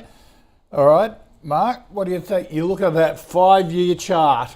Well, if you can bring it up, and I'll just explain to you, we have traded the range for 3.5 years. We've done really well. Look at it. Yeah. So you'd sell here? Oh, category, yeah. If you can, today, ResMed's earnings are out tonight. They'll probably outperform. Sell your CSL and buy ResMed. Do it now. Because look, the last time we got to $300, every analyst in the world was going, this is the time, and no, because it's got a breakthrough. And you could tell I have CSL in my little super fund, and like everybody else is overweight. When it dropped down to 230, I'm going, oh my God, what the hell is it doing? But we've made over 50% in this stock in the last 3 years. Yeah. Just rolling around at 5%, 10% allocation. Is it a bit like BHP that you buy around 40 and sell at 50? Yeah, exactly. We did that as well. I mean, but these companies are so enormous and they're so well covered and there's so much detail about what they do.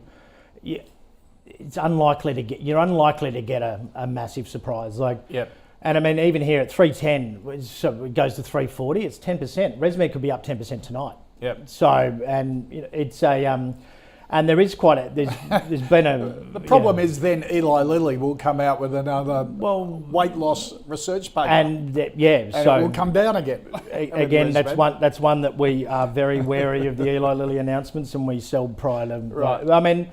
But there's, core holdings don't have to be just held forever. No, you can hold a stock forever and still trade the range around it, whether you rotate half or whatever. I mean, like I said, there's an extra 50% in this stock just by paying attention. You can set an alert in nearly any trading system. So, and for people who really love it, we sell half up here. But I mean. But yeah, we made the switch to ResMed into these earnings for tonight last week. And look, this could possibly go on earnings. I mean, I wouldn't see it going any more than 5 or 10%. Yep. Whereas I think you're getting ResMed relatively cheap, and they have a very good history of reporting well. Okay. I didn't that fail at the phase 3 trial. That's a $100 million mistake. That's a mistake a company like CSL shouldn't be making. I think that was really poor. So you heretic! Most analysts are disciples of the CSL management. Well, but also they missed out on the COVID vaccines as well. So maybe they should all just stop regurgitating what each other says and actually look at what the actual results have been. So. Oh my God, he'll be burnt at the stake, I think, Daniel, for I'm looking forward like that. I'm looking forward to seeing my Twitter in a couple of hours. No broker lunches for Mark. Exactly, right. Or familiarisations to New York. Yeah. I'll be blocked from the investors webinar at this rate. But, all right, let's recap the final 5 stocks. Endeavour, a sell from Mark, a hold from Daniel. If it drops under $5, he'd be interested in buying. A buy from both for Hello World. O-Media, a no from both. A buy from both for Monash IVF. And CSL, a buy from Daniel, sell half if you're in it from Mark. Daniel Ortiz from Stock Doctor, always good to see you, mate. Thank you for joining us.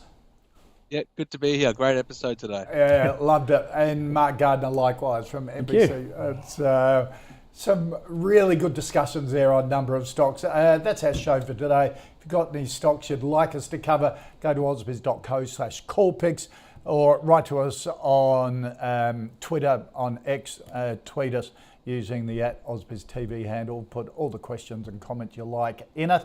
We love that. Thanks for your time. See you same time tomorrow for another edition of The Call.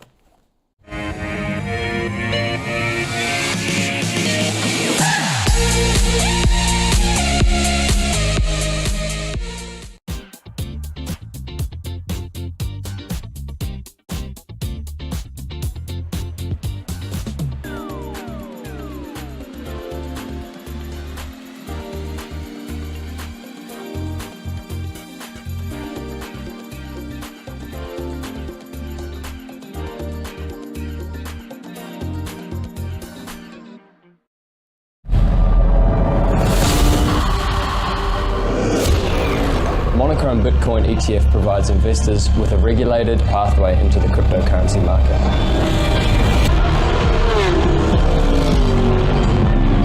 When you're ready to take your investments to the next level, you might want to consider Monochrome.